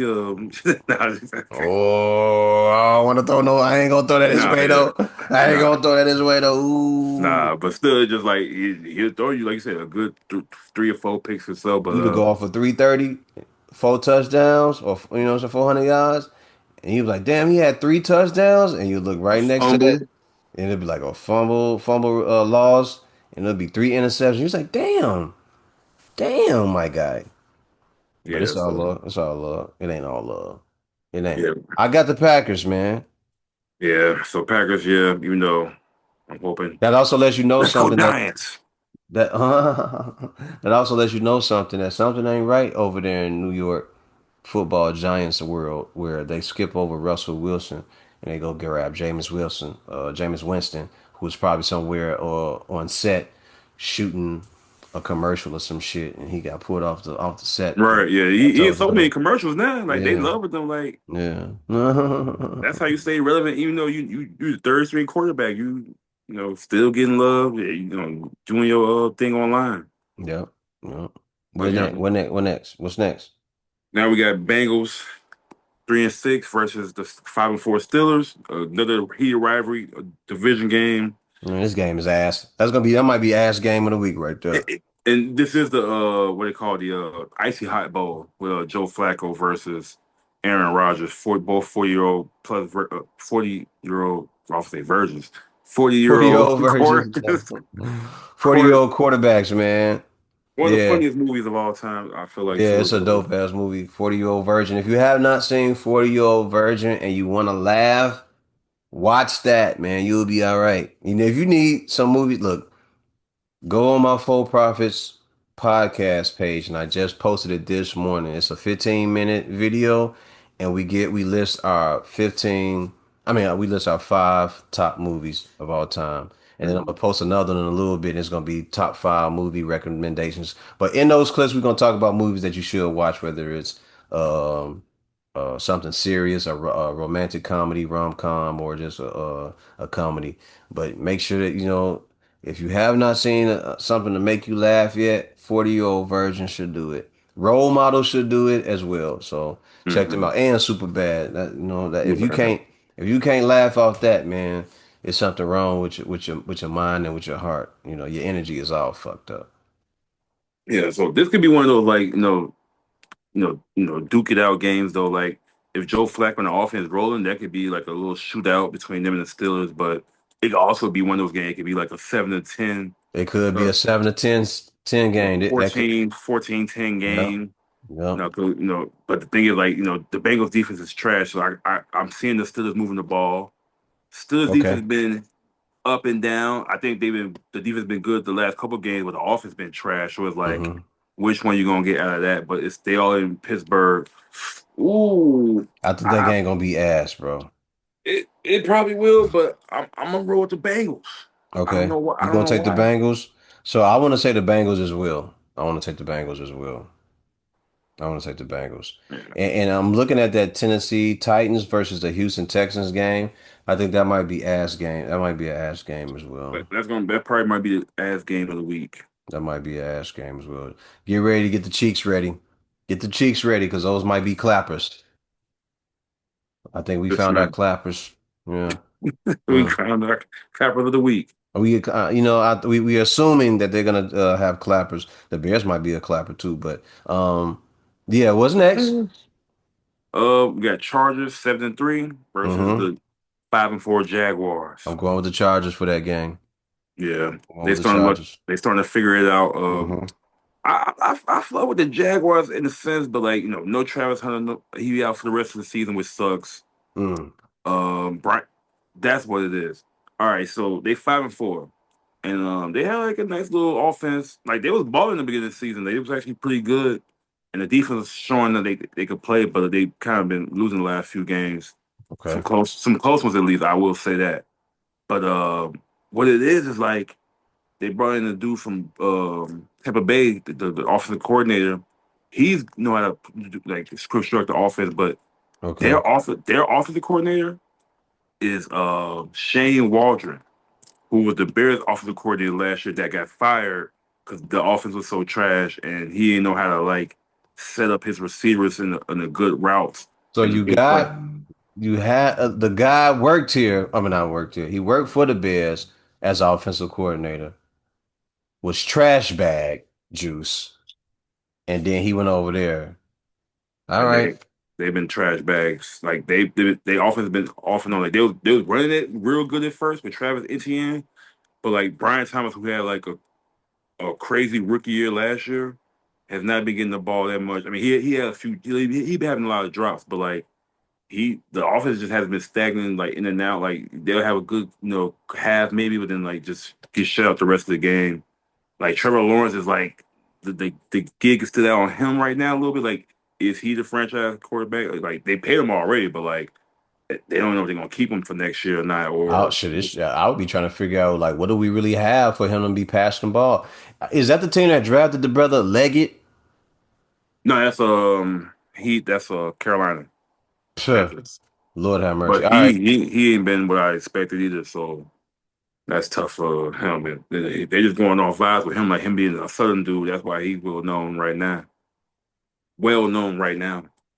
But yeah, for this Chargers and Jaguar game, yeah, I'm gonna roll with the Chargers I'm rolling with too. the Chargers, my brother.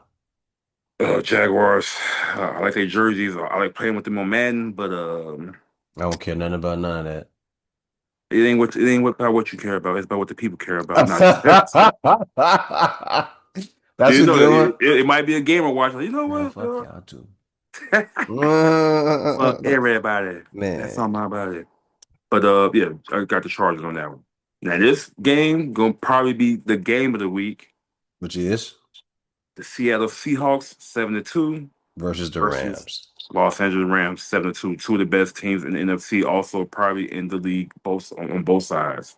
Hold your thought real quick because early in the season I said that I got Detroit and Philly and I didn't see nobody else um whooping ass like that in the NFC conference or coming out of the NFC conference.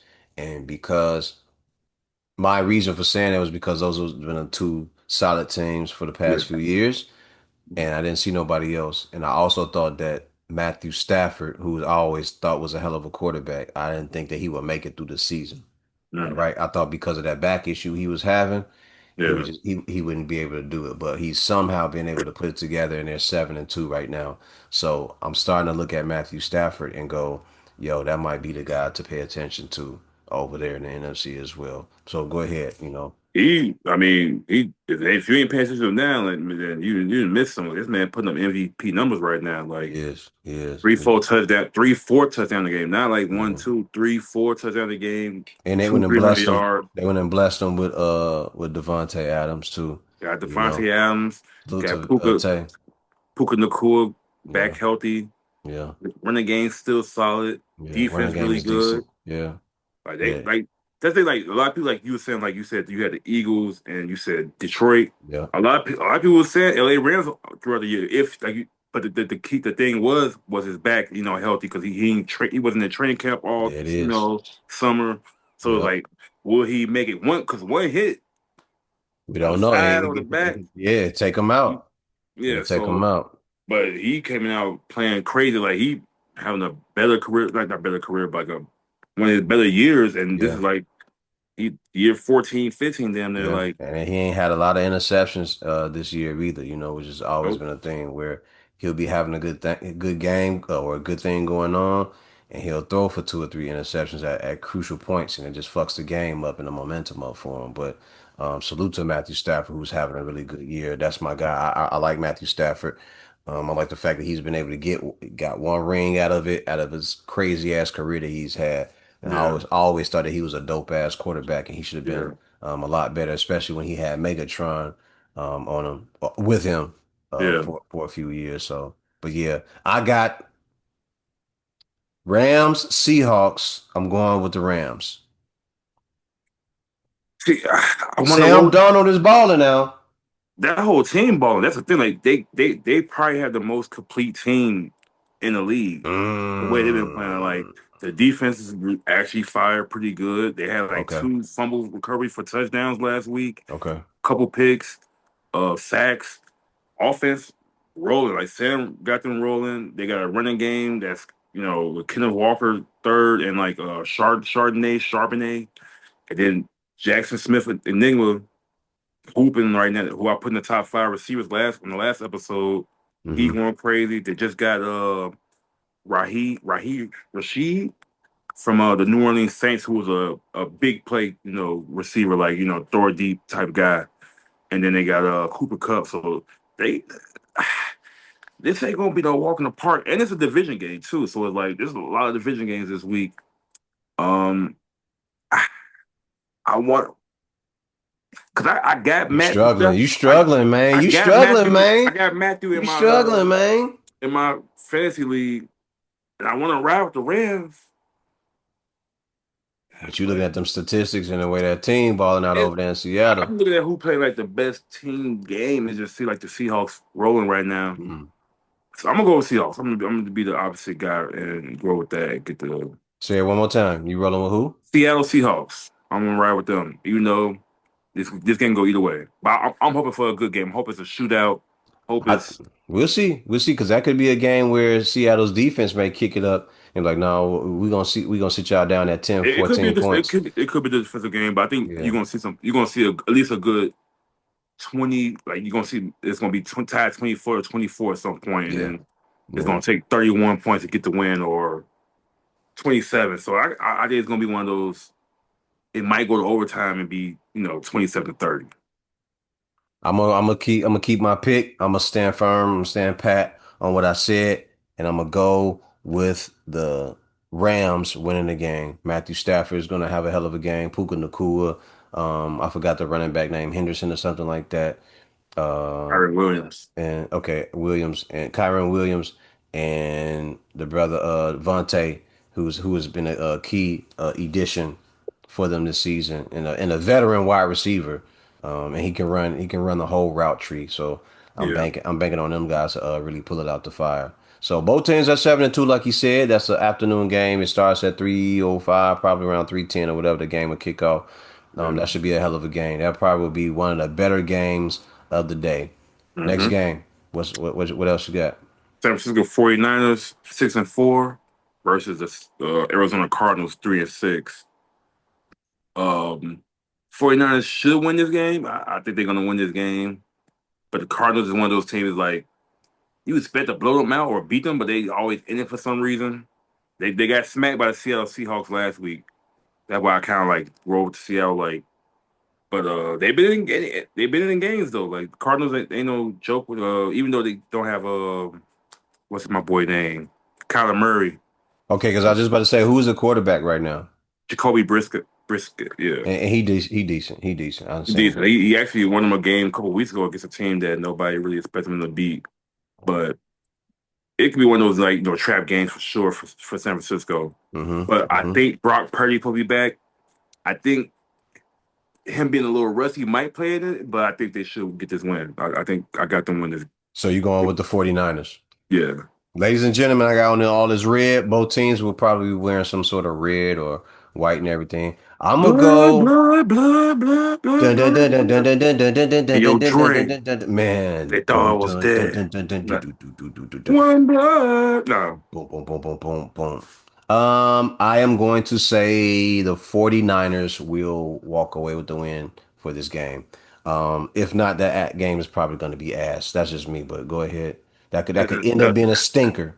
that could be the ass brother. Yeah, that could be one of the ass That could brothers be or the ass second cheat. cousins. That's Yeah, one cheat. The first other game, could be, Tennessee game was one could be, cheat. or it could be the complete butthole in that motherfucker. We don't know It's gonna because be a yeah. this could be a stinker. This It could could be a be a stinker. yeah.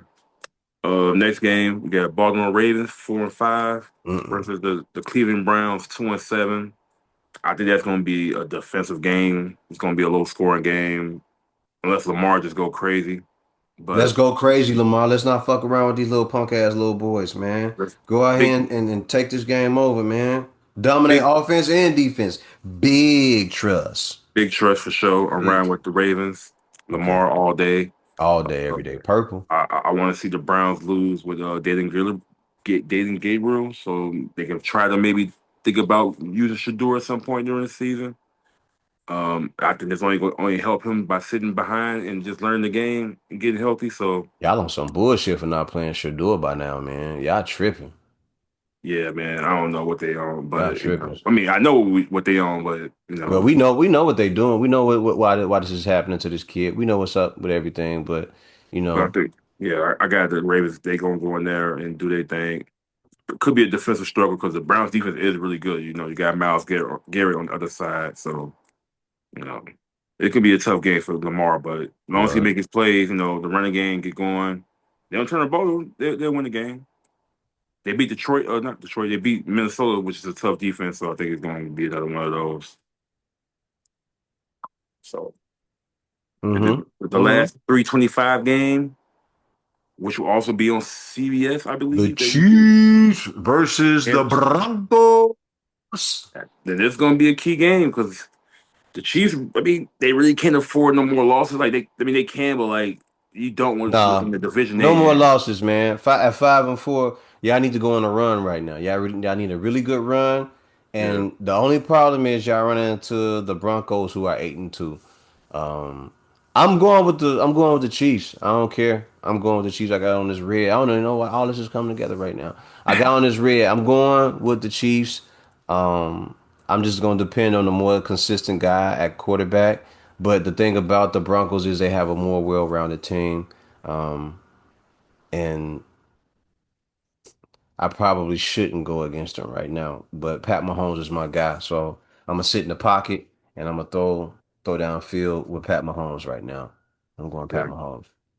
Yeah, Broncos. I mean, they've been the last few games they've been winning. They've been skating by a little bit, getting away with some wins that they probably shouldn't have. Not shouldn't have. They deserve those wins, but it was a struggle for them on offense the last few games. They got a great defense. They don't have the best cornerback in the league right now because he's hurt. Pat Surtain the second. Okay. He's hurt, but I think they offense is not offense. Their defense has been like kind of like help the skelter like the last like they be strong one week like dominant and then the next week they let some people put up 30 points on them. For sure. So but I'll agree with the I'll go with the Chargers, I mean Chiefs, to Wait a win this minute game. now. Wait a minute. Where are you right now, brother? Where are you right now? So you got the No, Chiefs. yeah, I got the Chiefs winning that game. They can afford to really lose another game, and They I think can't. They got to Pat get this one. the more steady quarterback will prevail. Um, and then What does the lineup for the Chiefs look like as far as wide receivers? Who do they have at wide receivers? so they finally got everybody back healthy. They got Rasheed Rice, Okay. they got Xavier Worthy, which is Who is sketchy to me still at wide he's receiver? very fast and like he's still it's his second year, so like they was trying to give him a big role this year, but he ended up getting hurt and then Okay. he finally came back. But and then you got Hollywood Brown, So and then you that's got Hollywood. Hollywood Brown is with the Chiefs. I thought he was with the Eagles. So Hollywood Brown plays for the Chiefs, and yeah AJ Brown Brown play for the Eagles. plays with the Eagles. Okay, all right. And Yeah. Hollywood Brown ain't really been Hollywood too much, man. What do you think the situation is there with him? This year he actually was solid for them because the Rasheed Rice was hurt. I don't know. He was kind of hurt, but he was also suspended the first 6 games. So he actually was like the second, probably the top receiver for the Eagles, the Chiefs Okay, until he came back. Xavier Worthy got hurt from getting hit by Travis Kelsey in like the second or third game of the season. So he was out for a few games. So it actually was Hollywood Brown that was the guy with at least like lead for touchdowns and like a couple plays here and there. He was getting a few okay, touchdowns. So between okay, him and Travis, so that's why it kind of having like 500 team because it was like offense could really never get it going. But they just got back Rasheed Rice a couple games ago, okay, and then you got Hollywood Brown, Xavier okay, Worthy. So they should be clicking like as far as like getting the offense right back and be able to go on a run. They had just a tough loss the last time they played before they bye week. So they coming off bye. I expect them to get figure some stuff out, get better, be better prepared. You just gotta be ready to play a mile high. Like that altitude there The is altitude, different. yeah, it do fuck. It will fuck with you while you're there. So I yeah, had to stop that phone. The no. sound was going off and everything. So, So yeah, um, I got the Chiefs on that one. you going Chiefs? Uh, Okay, bet it up. We going with the Chiefs on that one. All right.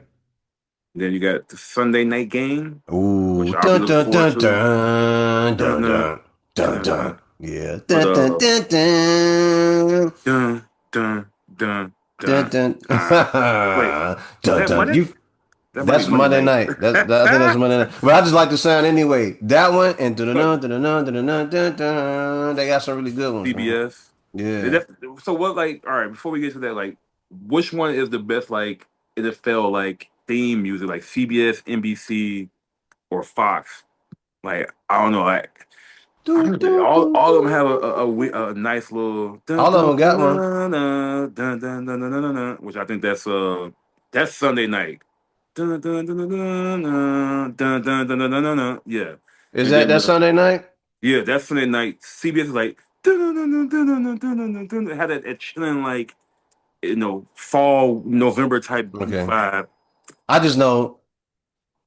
Dun, dun, dun, dun, dun, dun, dun, dun, dun, dun, dun, dun, dun, dun, Dun, dun, dun. dun, dun, And dun, that's dun, dun, Fox. dun, dun, dun, That's dun, Fox. I like. dun, dun, dun.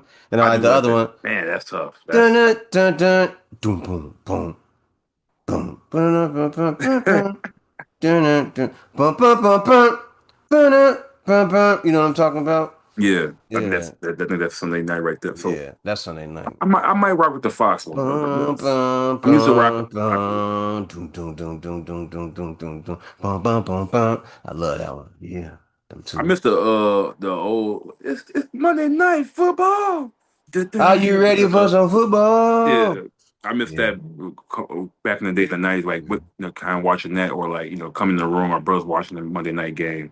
Yeah. Now they But got this all this filler. Peacock, Yeah. we All this got all this. NBC, CBS, but for the Sunday night game, we got The six and Sunday three. night game, we got the 6-3 Lions versus the 7-2 Eagles. These are the two teams that, like we said earlier, would be the main guys Ooh, at the top of the conference coming on out. I think this is a game where either they are going to be defensively sound and try to shut each other down, or someone is going to have to take the reins of the game and open it up and say, we will not back down from you mofos. We are going out here and we're going to drag y'all through the mud. Ladies and gentlemen, because I like this team, I am going, and I shouldn't do this, but I'm going blue.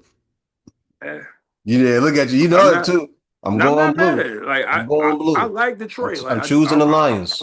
I rock with Detroit. Besides when they play the Bears, and when they come in the division, come down between us. But because they beat who they beat last. They beat the Commanders pretty bad. Campbell took over the offensive coordinator play calling. So they might be back on that. Like they just got to run the ball with Gibbs and just let him do work, and then spread it out with Laporta, Jameson Williams, and That's all I'm St. saying. Brown. Get them involved. Get your guys involved. Like you got the offensive line, right? The offensive line is solid, right? Yeah. Get your guys involved. Get Williams involved. Get Laporta involved. Like get these guys going, man. Let's get these guys going. Come on, man. Mm. Y'all know Jalen Hurts don't like to go down the field that often unless the game opens up. We know he got a hell of a running back over there. We know he got a hell of a two wide receivers that are cold, which is why that should easily be that should be an easy pick for me to just say I'm gonna go with the Philadelphia Eagles. We know they got the talent over there. Yeah. They got that We thing. They got the talent, but they got the talent, but we know like offense. somebody likes to be a game manager. To me, I don't know how anybody else feel, but sometimes I feel like he be game managing. You know, Mhm. they put the defense out there to set the tone, and for him, he just goes out there and game manage. And every now and then, if they find it, if the running back can get going, then it opens it up for everything else. But I'm saying the Lions is gonna bottle all that up, and then and they're gonna go down, they're gonna march down the field and run a game. You know, come on, Gibbs, Montgomery. I don't know if Montgomery is healthy, but I need my guys to be healthy. I need them to go out there and ball out. Yeah. I'm on Ross St. Brown. Williams. Come on, man. Y'all, come on. I got him. Keep who you got. Man, after that, you said that like they offense just not been on nothing like that. Now, when you say Okay, they offense have E- not been on them like that, who are you talking Eagles, about? The the Eagles. Eagles, Okay. Philadelphia Eagles, but they are at home. Ooh, Man, and they at home. Ooh, and they at home. And you know them Philadelphia fans, they show up and they yeah. show out, man. Man, That's why fuck like that. it could be one of those 50-50 games, but I'm a even though I want the Eagles to beat the Lions so it could help us as much as possible, but I'm gonna go with the Lions. I think You going Lions? they're gonna have a little bit more firepower on offense. Unless the Eagles defense show up, which they did last week against the Packers. So like they have that defense giving Detroit problems, then it might be one of those low scoring games too. But It could be. I'm gonna go with the Lions. That game could end up being ass as well. It could be a Yeah, stinker. true. It could The be most end up being a stinker. half of them Sunday night game has been. So Hmm. I'm gonna go with the Lions though. And And then from let's not discount the defense of the Lions as well, you know, with them having some of their guys back. Some of them still are hurt, right? But for them having some of their guys that are still available, um, I think it should be a good game. It could be end up being a stinker, man. It could be a low scoring game, but I would like for Jared Goff to open that thing up, man. Open that yeah, thing up. Let's let that offense flow and get these guys the ball downfield. I know the temperature. Y'all should be used to the weather because whatever they weather they got there, y'all got it here in the Midwest. We ain't worried about that, man. Go out there and ball. yeah, I'm going with the Lions, man. They should be 7-3 tomorrow, and the Eagles should be 7-3 as well. So. Bang we'll, bang. we'll see. Should be good. Hopefully, be a good game. And then Ass Monday, game of the night will go to for sure. For sure. We like know. there's no other For option. sure. There's no doubt about what this game is right here. Ladies and gentlemen, before Keith even say something, do his introduction and his details and his synopsis and breakdown on this game, I'm just gonna say this should be ass game of the night. All right. And it is November 17th, Monday, This 2025. The Cowboys, who are 3-5-1, against the Raiders, who are 2-7. Keith, take it away. Like we already got one sheet, two sheet. This might be the asshole. Mm-mm-mm-mm. This might be the asshole game of the week. Like this might be the stinker, like the diarrhea game. This one is going to be a tough watch. I mean, This honestly, might be the sewer booty right here. I might not watch it. Be real with you, honestly. I might have something else on the background. If the Bulls playing or something, I might be watching that. But yeah, man, Raiders. I mean, I ain't got much to say. The offense is trash. You know, Gentry suck. I mean, he's good. I'm tweaking. He's good. It's just that his offensive line sucks, so it's keeping him from being great. Um, I rock with my boy, the quarterback, what's his name, Geno Smith, but Okay. he's bound to throw a pick or Or two and two. fumble in the Mm-hmm. same game. Mm-hmm. And but the thing is, the Cowboys' defense is still trash. Well, it might be better. They got Quentin Williams, so it might be better. They got Quentin Williams. Here's a crazy part about them. I'm gonna let you keep on going. Don't stop it. Don't forget Yeah. your thought. All right. But they went in, they got let go of Michael Parsons and DeMarcus Lawrence. Like, what was y'all thinking about? What was you I thinking don't about? You know. don't want to pay them guys? I thought y'all was about no, wait, never mind. Go ahead. Go ahead. They was, but defense they got a solid defense. You know, Max Crosby's gonna do his thing. He's gonna wreck the game somehow, some way. But I just think the Cowboys' just offense is gonna be too much for the Raiders. If the Cowboys defense could be somewhat respectable, they should be able to keep the Raiders from really going crazy because you know Raiders having 2-7 for a reason. Your record shows who you are. I got the Cowboys win this game. Okay. Okay. Um, if the Raiders somehow win this game, it's because Dak Prescott and the offense was tweaking, also you know turning the ball over maybe and Being just ass-tastic. yeah doing dumb stuff. They But were they being should ass-tastic. they should win this game. I also will go with the Cowboys to win that game.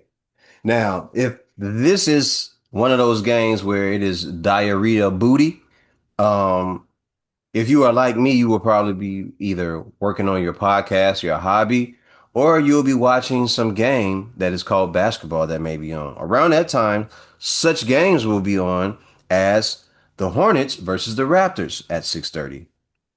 The Knicks versus the Heat at 6:30. The Mavericks versus the Timberwolves, which is the one that I will be tuned into. The Mm. Thunder versus the Pelicans. I'll probably be watching that because of Shea Butter. All right. And then of course at 8 o'clock, it'll be the Bulls versus the Nuggets. And I expect there to be a Yeah. trouncing of the Bulls in that game. Lord have mercy. Vucevic does like playing against his boy Jokic, so he might show up this game and keep us in the game, but Jamal Murray gonna mess around and do us dirty. So, but One of the two or both. One of the two or if both. we can get Giddy and Kobe for one of those for that game, we might have a better chance of keeping it a close game. But We'll see what happens. Nuggets is one of those teams I'm like they might be Don't able to play get back with. to the finals. They looking really good right now. They balling. They balling. But between these four scorers, prolific scorers, who would you pick either to bust all the other in like a 21, or who would you pick to start a franchise with? Let's go. You got Tracy McGrady, Mm-hmm. Carmelo Anthony, Mm-hmm. James Harden, or Mm. Kevin Durant. Mm. In a game of 21, if these guys, as good as they are, were to play 21, who would win? Who would be the ultimate winner? Man, And who would you want to hit the game winning like last shot in like a game 5-on-5? Like who you look forward to? no, man, you can't ask me all them questions at once, bro. What are you doing right now, fam? I got to go through this right now. You can't do all that. Come on, brother. Let me sit with this. So if it's a one on one, and I have Carmelo Anthony, James Harden, Kevin Durant, and Tracy McGrady, who am I picking to come out on top and win? Because they're all good scorers, Mhm. Great. all great scorers in the game of 21 between those four.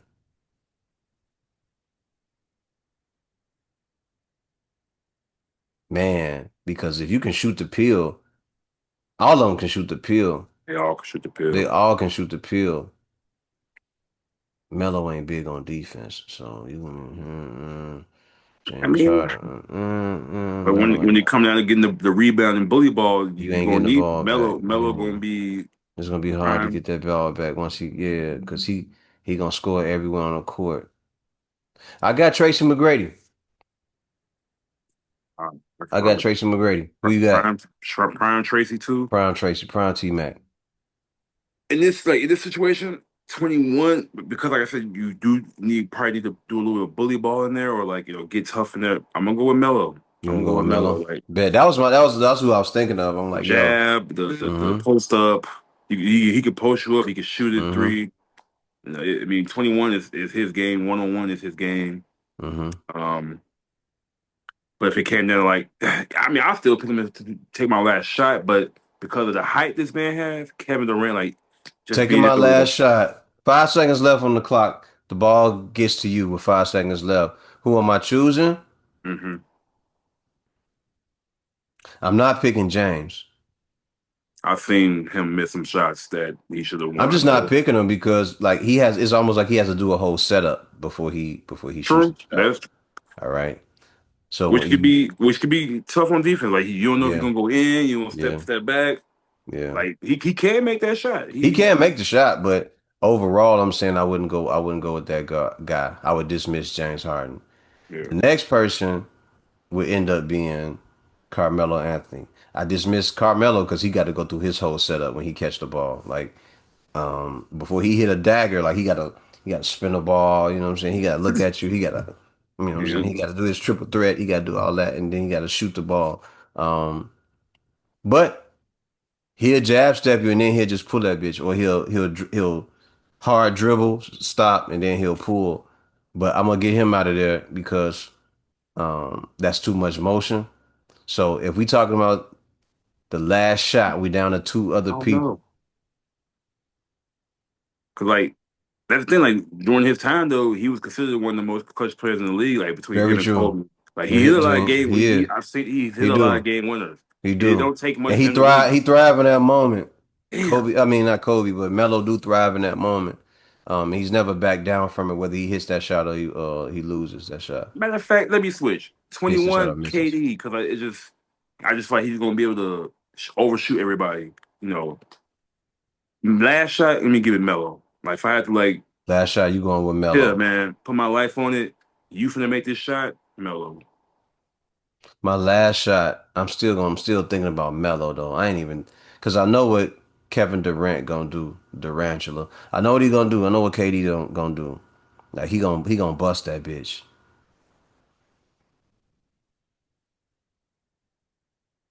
I don't know, man. If I had the last second with 5 seconds, if I had the last second, if I had the last shot with 5 seconds left, man.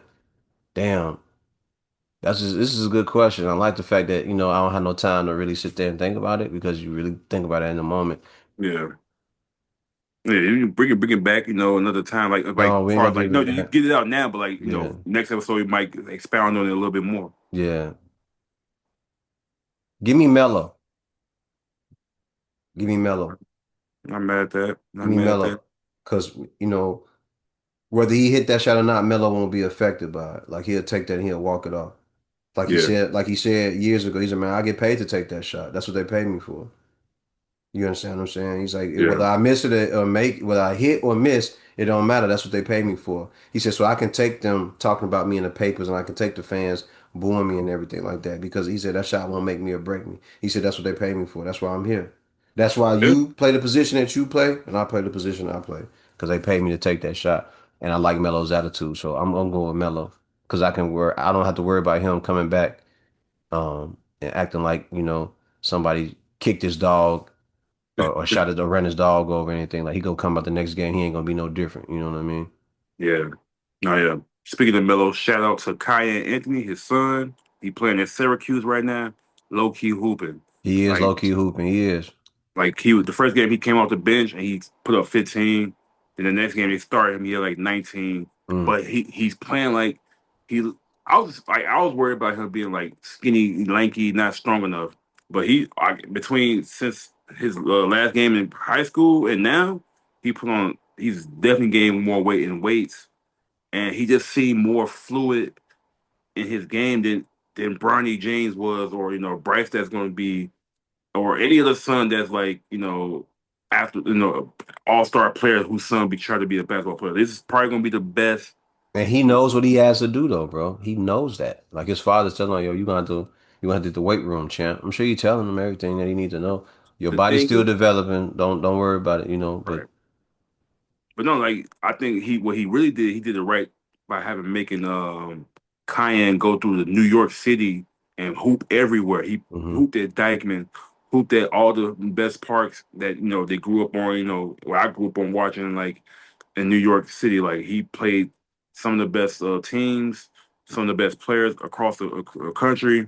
Like he made him go outside this past summer and winter and hoop. Like you don't see that like with a lot of No, you people. don't, man. And that's important. That's important to go everywhere and hoop. Like that was the whole point Feel that of basketball. callous. Yeah. Yeah. So now and you were known for hooping, right? So wherever I go in Chicago, if I go to Dundas or Trumbull Park, if I go to the low end, if I go out on the west side, Garfield Park, if I go to whatever area over by UIC, the village and all that, wherever I go, motherfuckers gonna know, hey, pick him.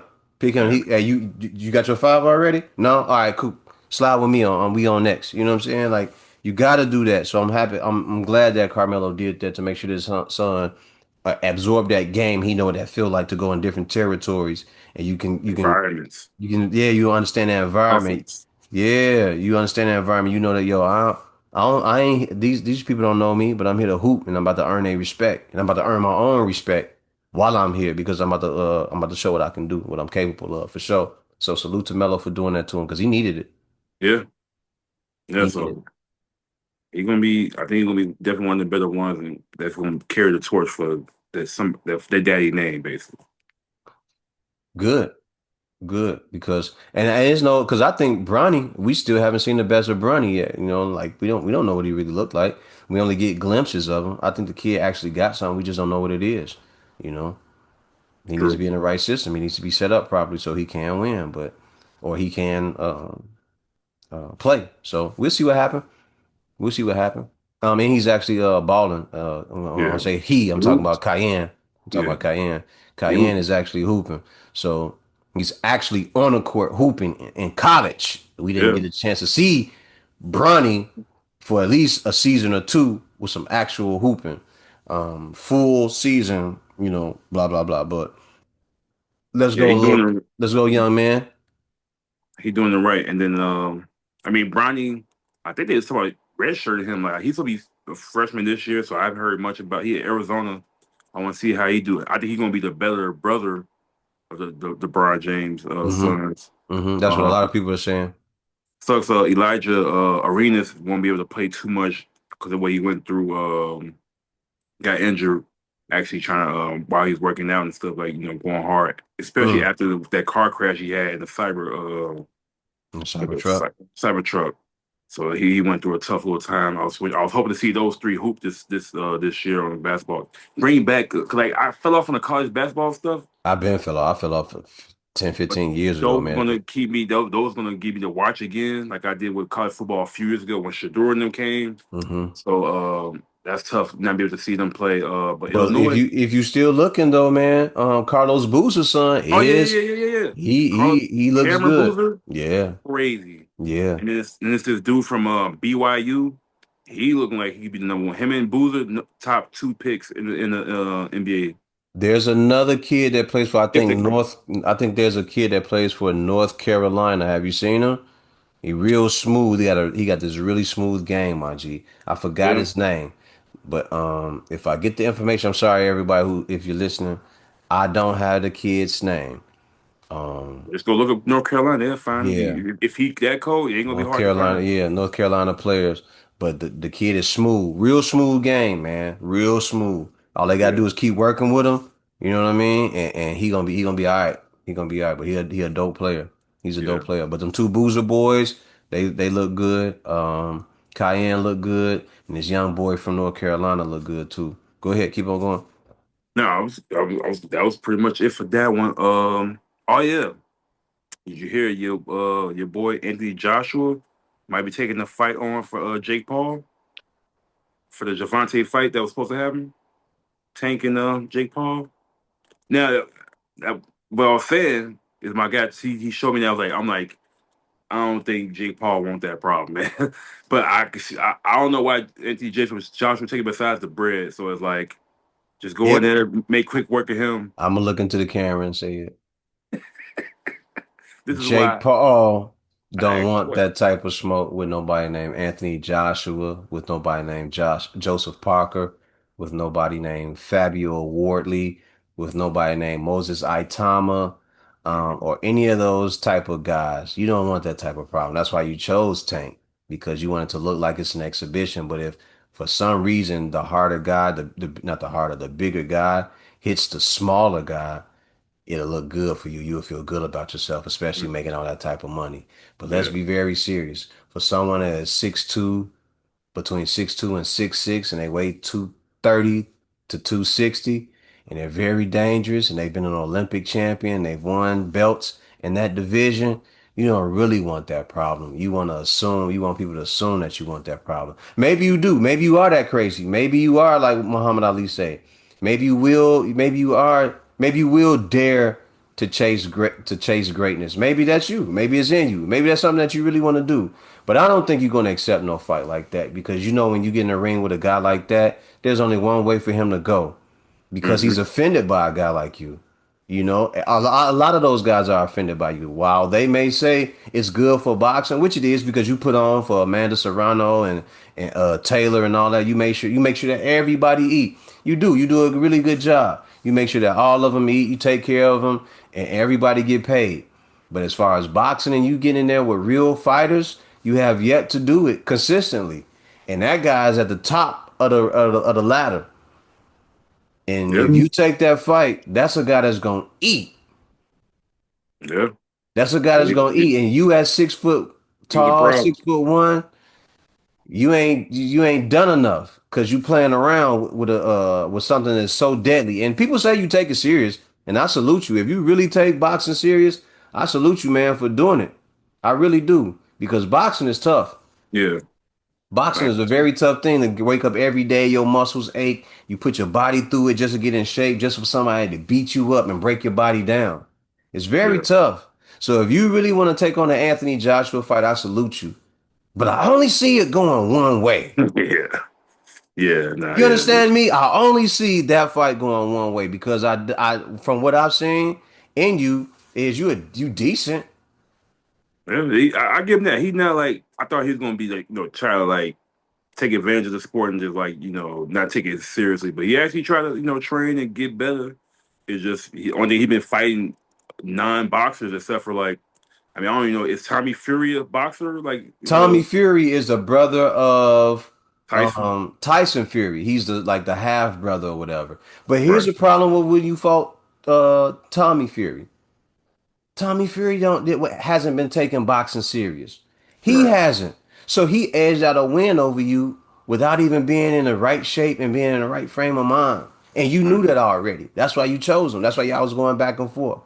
But take on a guy like that. Matter of fact, take on a guy like Fabio Wardley. Take him on. The guy from overseas, take him on. Fight Moses Itama. Fight him. Fight those type of guys. You think you bad? Fight one of them. We'll find out. We'll find Yeah. out just what you is. I'm a lover of boxing. I believe that if you strip a man down of any money or any resources that he has, all he got is his two hands and his 2 feet. And in that, you're gonna find out what a man is really made of. That's why boxing or martial arts altogether is so sweet of a thing because you get to see what a person is really capable of. You get to see what their heart really is and what they really full of, and Yeah. what they heart and what their mind really where it really lies. What do they stand on? True. So if you want that fight against Anthony Joshua, you're gonna make a hell of a lot of money. You do that, ooh, especially if you do it overseas. Especially Yeah. if you do it overseas at Wembley Stadium, they're gonna pack that motherfucker with 90,000 to 100,000 people. If you can't do it there, you can do it in Vegas. Yeah. They can fill up the Raiders' new stadium or whatever it is. Don't want to do it there? You can do it in Dallas. You can True. fill up the stadium there. Yeah. Go ahead, take Hundred that fight thousand. on. Take that fight. I want to see it. I want to see it because Oh, if you really I that type of guy, if you really that type of monster, you understand what I'm saying? If that's really in you, if you really with that type of shit, we'll know. We'll know by you taking that fight. I want to hear your legit. I thought you was gonna go with nah, man. I'm not watching this, man. It's gonna be in the first 2 3 rounds. Like I just thought you wasn't gonna be much interested, but it seems like you I'm actually not. will watch I'm it. not. I'm not interested because I know what's going to happen. Because he won't But you fight. will watch it though. Why? He won't fight real fighters. And Yeah, I've been saying that. Listen, the couple of guys that he fought, man. Okay, yeah, but these fights, all you trying to do is line yourself up into a situation where you can end up where a belt is in front of you, and you can say, yeah. "I became the heavyweight champion of the world, and I did it like I did it. I got it out the mud." No, you didn't. No, you never get out the mud. You Goddamn. never get out the mud. And here's the other thing that's gonna always remind you that you never got it out the mud. Anthony Joshua, Moses Itama, all these guys are working their ass off in the gym doing the same shit you doing, except for they've been doing it their whole fucking life. Yeah, Just imagine being pissed that a guy comes into my sport and he's made 50 to $100 million that quickly. And I'm in here. I've been doing back alley fights. I've been getting my teeth knocked out. I done went through all this shit. yeah, And you get to sit back and do what you do. And you think you're gonna come in here in the ring against me and blast me out of the gym or blast me out this ring yeah, and I get paid $20 million, I'm gonna tear your life out you. And matter of fact, when I do it, I'm gonna do it. If it was me, I'll put you in so much pain while we in there. I don't want no 16-ounce gloves. Give me the regular 10-ounce gloves that's agreed to in every heavyweight fight. Don't we ain't doing no 16 ounces. We gonna do them in 10-ounce gloves. And just pad hands, let's do them in 12. Just so you just because you may need that when you feel the yeah, force of this punch. But at 6'6", 240 pounds, show me that you can beat that guy.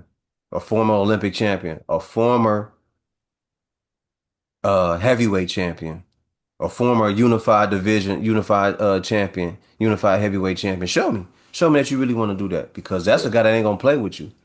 You understand? I want True. to see that. I want to see that. And I'm not watching because I think it'd be a great fight. I'm watching because I want to see if he gonna give you pain or if he gonna try to hit you as hard as he can and show you that you ain't this ain't where you belong. Because you Right. ain't caught that type of pain yet. Nah. That type of pain it eats away at you, man.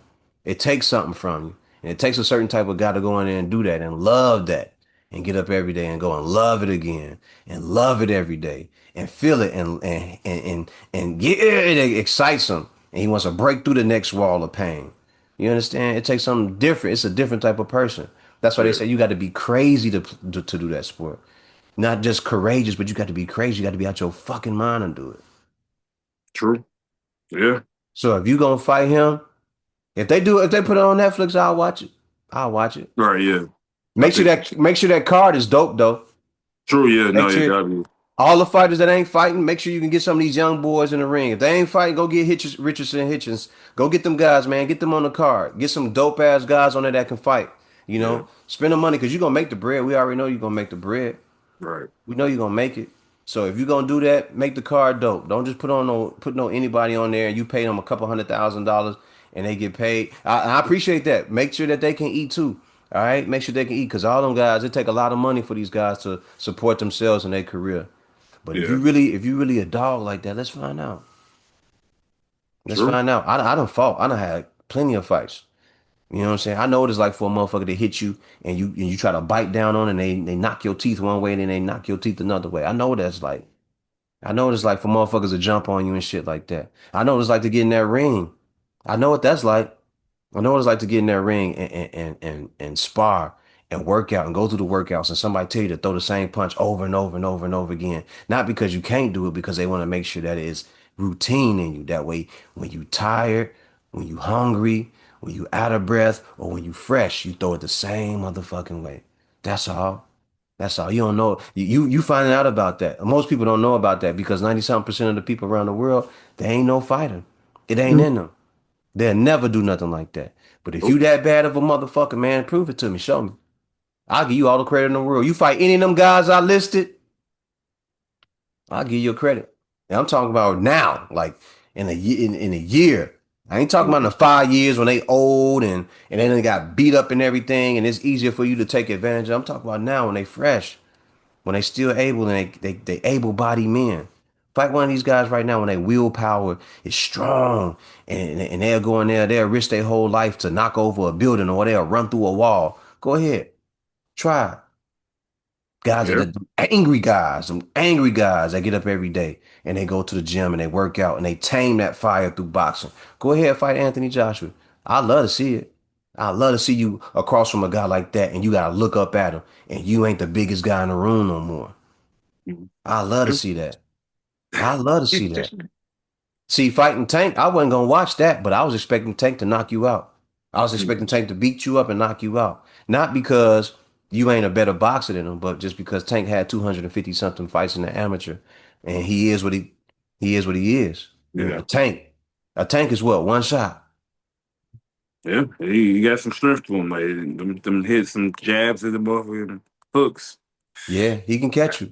He can catch you, but you because you're the bigger guy, you weigh 200 pounds. Yeah, you might catch him. It's easier. It's easier for you to catch a smaller guy like that and knock him out or hurt him really bad and get him have him unravel and he just falls apart. And that's easy. But fight a guy like Itama. Fight them guys. Fight them guys. Set yourself up. You know, you want to be tough. You want to be a champion. You really want to be a champion. Stop acting because guys like me know what you're doing. The rest of them know what you're doing too. We see it. We see it coming. Yeah. We see it coming down the pipeline. But go ahead, do your thing, Anthony Joshua. You wanna knock on that door? Go ahead. Come on, get you some bread real Go quick. ahead. Quick, easy You'll little make a lot of bread fighting a guy like that. That's quick a little hour. lot of money. That's a lot of money. You generate a lot of money because them UK fans gonna go crazy if you line that up. They're gonna go crazy. You line that up. Ooh wee. You won't even have to do no promotion. They will be tuning in tonight for that fight. Yeah. That's 100 million views guaranteed. I guarantee you that. That fight gonna go crazy Yeah. for sure. But if it's true that they make that fight happen, y'all know who I'm picking. Y'all know who I'm picking, and you will not be able to run that fight. And if you do, it's because that's what you worked on. That is what you worked on. And I'm not trying to get a game away from nobody, but y'all can pay attention to these fights. Y'all see what these guys worked on when they be in the ring. I told y'all when Terrence Bud Crawford fought Canelo. I told everybody. I said between the first, second, and third round, you will understand what Bud came to do. Either Yeah. he is going to fight, he is going to box, or he is going to get on a treadmill and he's going to jog. And True. Terrence don't do a lot of fucking jogging. Nah. And He I stretched told, on. hey, I'm stepping to you. I'm gonna box with you and I'm gonna test you out. I'm gonna see how this gonna feel and I'm gonna figure it out and then I'm gonna take over the fight. And that's what he did. I'm gonna box with you. And here's the other thing that Roy Jones said that I agree with, and I agree with it over and over again. When you got a toolbox that deep, I ain't worried about what pressure that you can give me.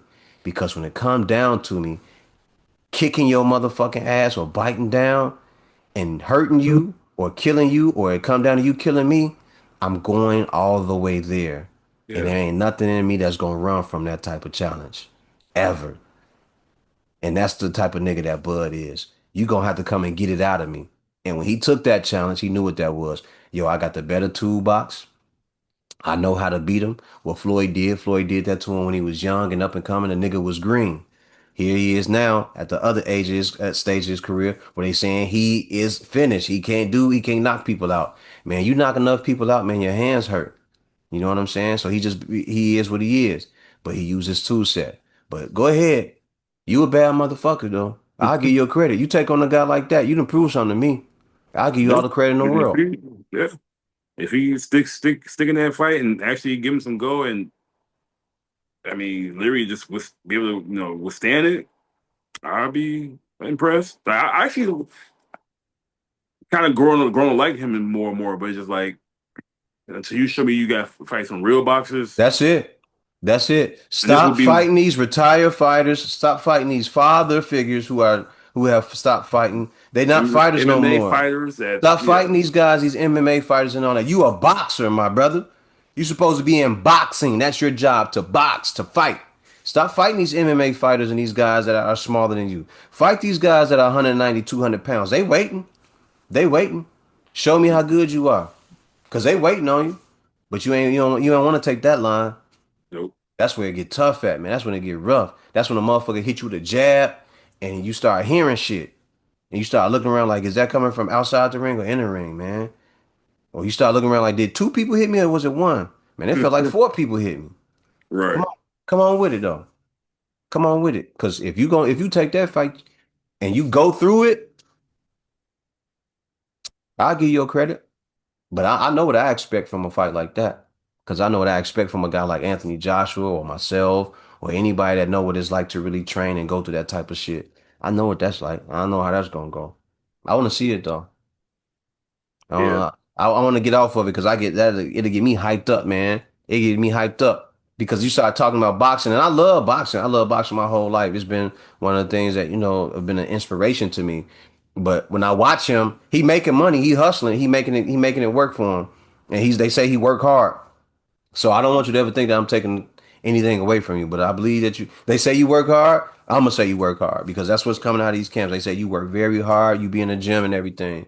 But when it comes to that type of challenge, do you be in the gym sparring with them type of animals? Do you let those guys come into the gym and do you spar with the guys like that? Or are you sparring with guys who are really great at what they do, but they smaller than you? They're 140 pounds. They're 150 pounds. They're 170, 160 pounds. And you know you can keep up with them just with strength. But with skill, they in there giving you the flux, giving you Yeah. the flu flops, the mink minks and the bink binks and the mink mink mop mop. Mhm. Are you catching that? Are you catching some real wreck? Because the night of a fight with a guy like that, you're going to catch all the wreck in the world. All the wreck in the world. And for him, it won't even just, the payday going to already be there. Yeah. It won't even be about the payday. It'll be about the destruction and the havoc he can cause into your life. Because I know it will be a bit like that for me. I'll be trying to wreck you. Fight True. David Benavidez. He had 175 pounds. Fight him. I think the last time I saw him fight, he was murdering somebody. So That's a buzzsaw. That's a yeah. buzzsaw. He done moved up to 175. He ain't knocking motherfuckers out, but I bet you when they wake up in the next morning for the next month, I bet you they feel it. I bet you they feel it. He be throwing them things. Yeah. He throw every punch. Every Every punch. Every punch. You know? all of them. All of them. All of them. He can throw every punch there is. So if you down to take a fight, man, that's awesome. But fighting Yeah. these little motherfuckers that's smaller than you because the money is there and all that, that's easy, man. That's easy. We understand it. You hustle in the sport because you know that you can make some good money, but we can get off that, man. I'm gonna leave it alone because you know boxing is one of those things that we want better for that sport, and we can't get everybody on the same page to make it better for all the fighters and the promoters and everybody involved, and it suffers because of that. So, yeah, that's it. That's all I got. Yeah. Am I tweaking, or did you see a rumor also that supposedly Mayweather and Tyson were supposed to fight? Or am maybe I dreamed that, or I think I saw No, that, but it's that's been rumored to be taking place. Or they in the background going over that they're actually gonna fight. okay. Um, if that fight actually take place, I will not watch that fight. I will not watch that. I'm guessing that's gonna be an exhibition. Yeah, If definitely, Mayweather and right? Mike and Yeah, Tyson fight, if they for do that, sure. I'm not Has to watching be. that. I'm not watching. I don't know what would draw people to watch that unless you want to see the little guy get beat up by the big guy. It's Floyd, and because of Floyd's name, Oh people man. Bro. he was the most hated boxer that there is because of all the shit talking and the money that he made. That's Um, that I, was going to draw the people that's all. that still want to see Mayweather lose. Is going to still want to That's see all. them That's put all. the And two. he know that it's all based on people wanting to see him lose. He knows that, and it's Yeah, all based on people still wanting to see what will happen to Mike Tyson as yeah. well. And could he possibly get knocked out? But I don't want to see that. I don't want to see that. I'm good on that one. I agree. I give you an album. All right, I ain't got too much left, but random. What's your top five Denzel Washington movies? Or My what do you think top five Denzel Washington movies. either he acted or your favorite? How about top five favorite Denzel? Y'all go and listen to my recommendations that I gave. Y'all be all right. All right. So Hurricane Carter. Not in okay. order, not in any order, No, because yeah, yeah, I don't ever want to do no order because it's very hard to rank that type of thing. Hurricane Carter. Um, Malcolm X. Malcolm X.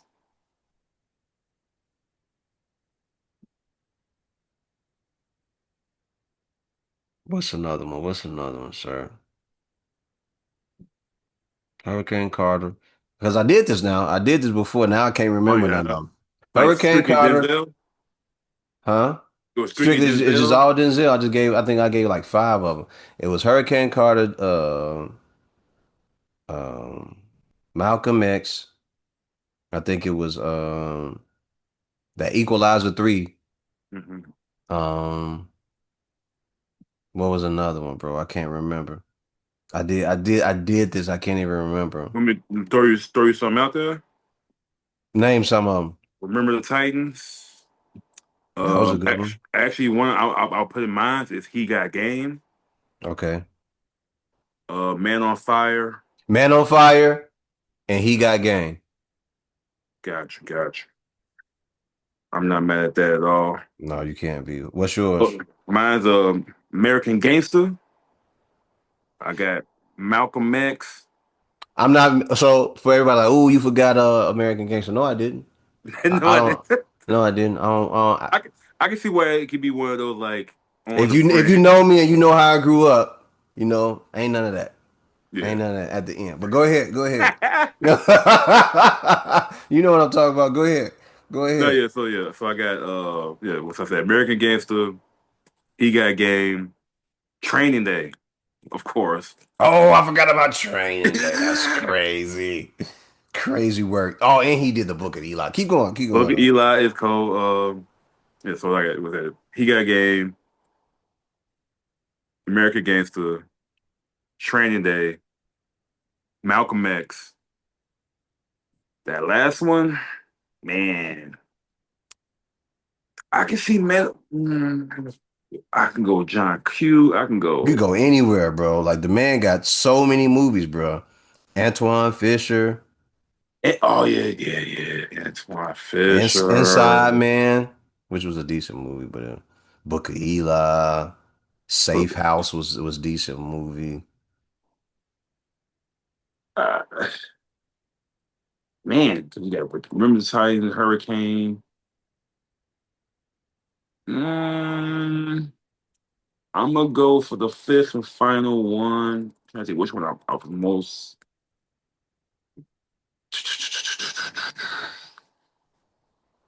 I'm gonna go man on. Mm, Man on Fire, mm, but like I gotta rewatch Remember the Titans. I think mm. Remember the Titans could be up there. He has one of the coldest lists of movies ever, dude. Yeah, And a lot of his movies are so serious because they're inspirational. It is real life shit that took place. So he tried to play real people. exactly. The only Oh, thing about him playing these people is it's more of you seeing Denzel than you seeing him. Like it's him, yeah, giving his interpretation of what these people are like. So true. But yeah, he got a nice little whip of movies to yeah, he choose got a from. nice list, man. He got a Right. nice list. Mo Better Blues. Mm-hmm. Hmm. Cute, Preacher's Wife, Man. Philadelphia. Philadelphia. People bring up a lot. People bring Crimson up Floyd, Tide. Glory, License to Kill.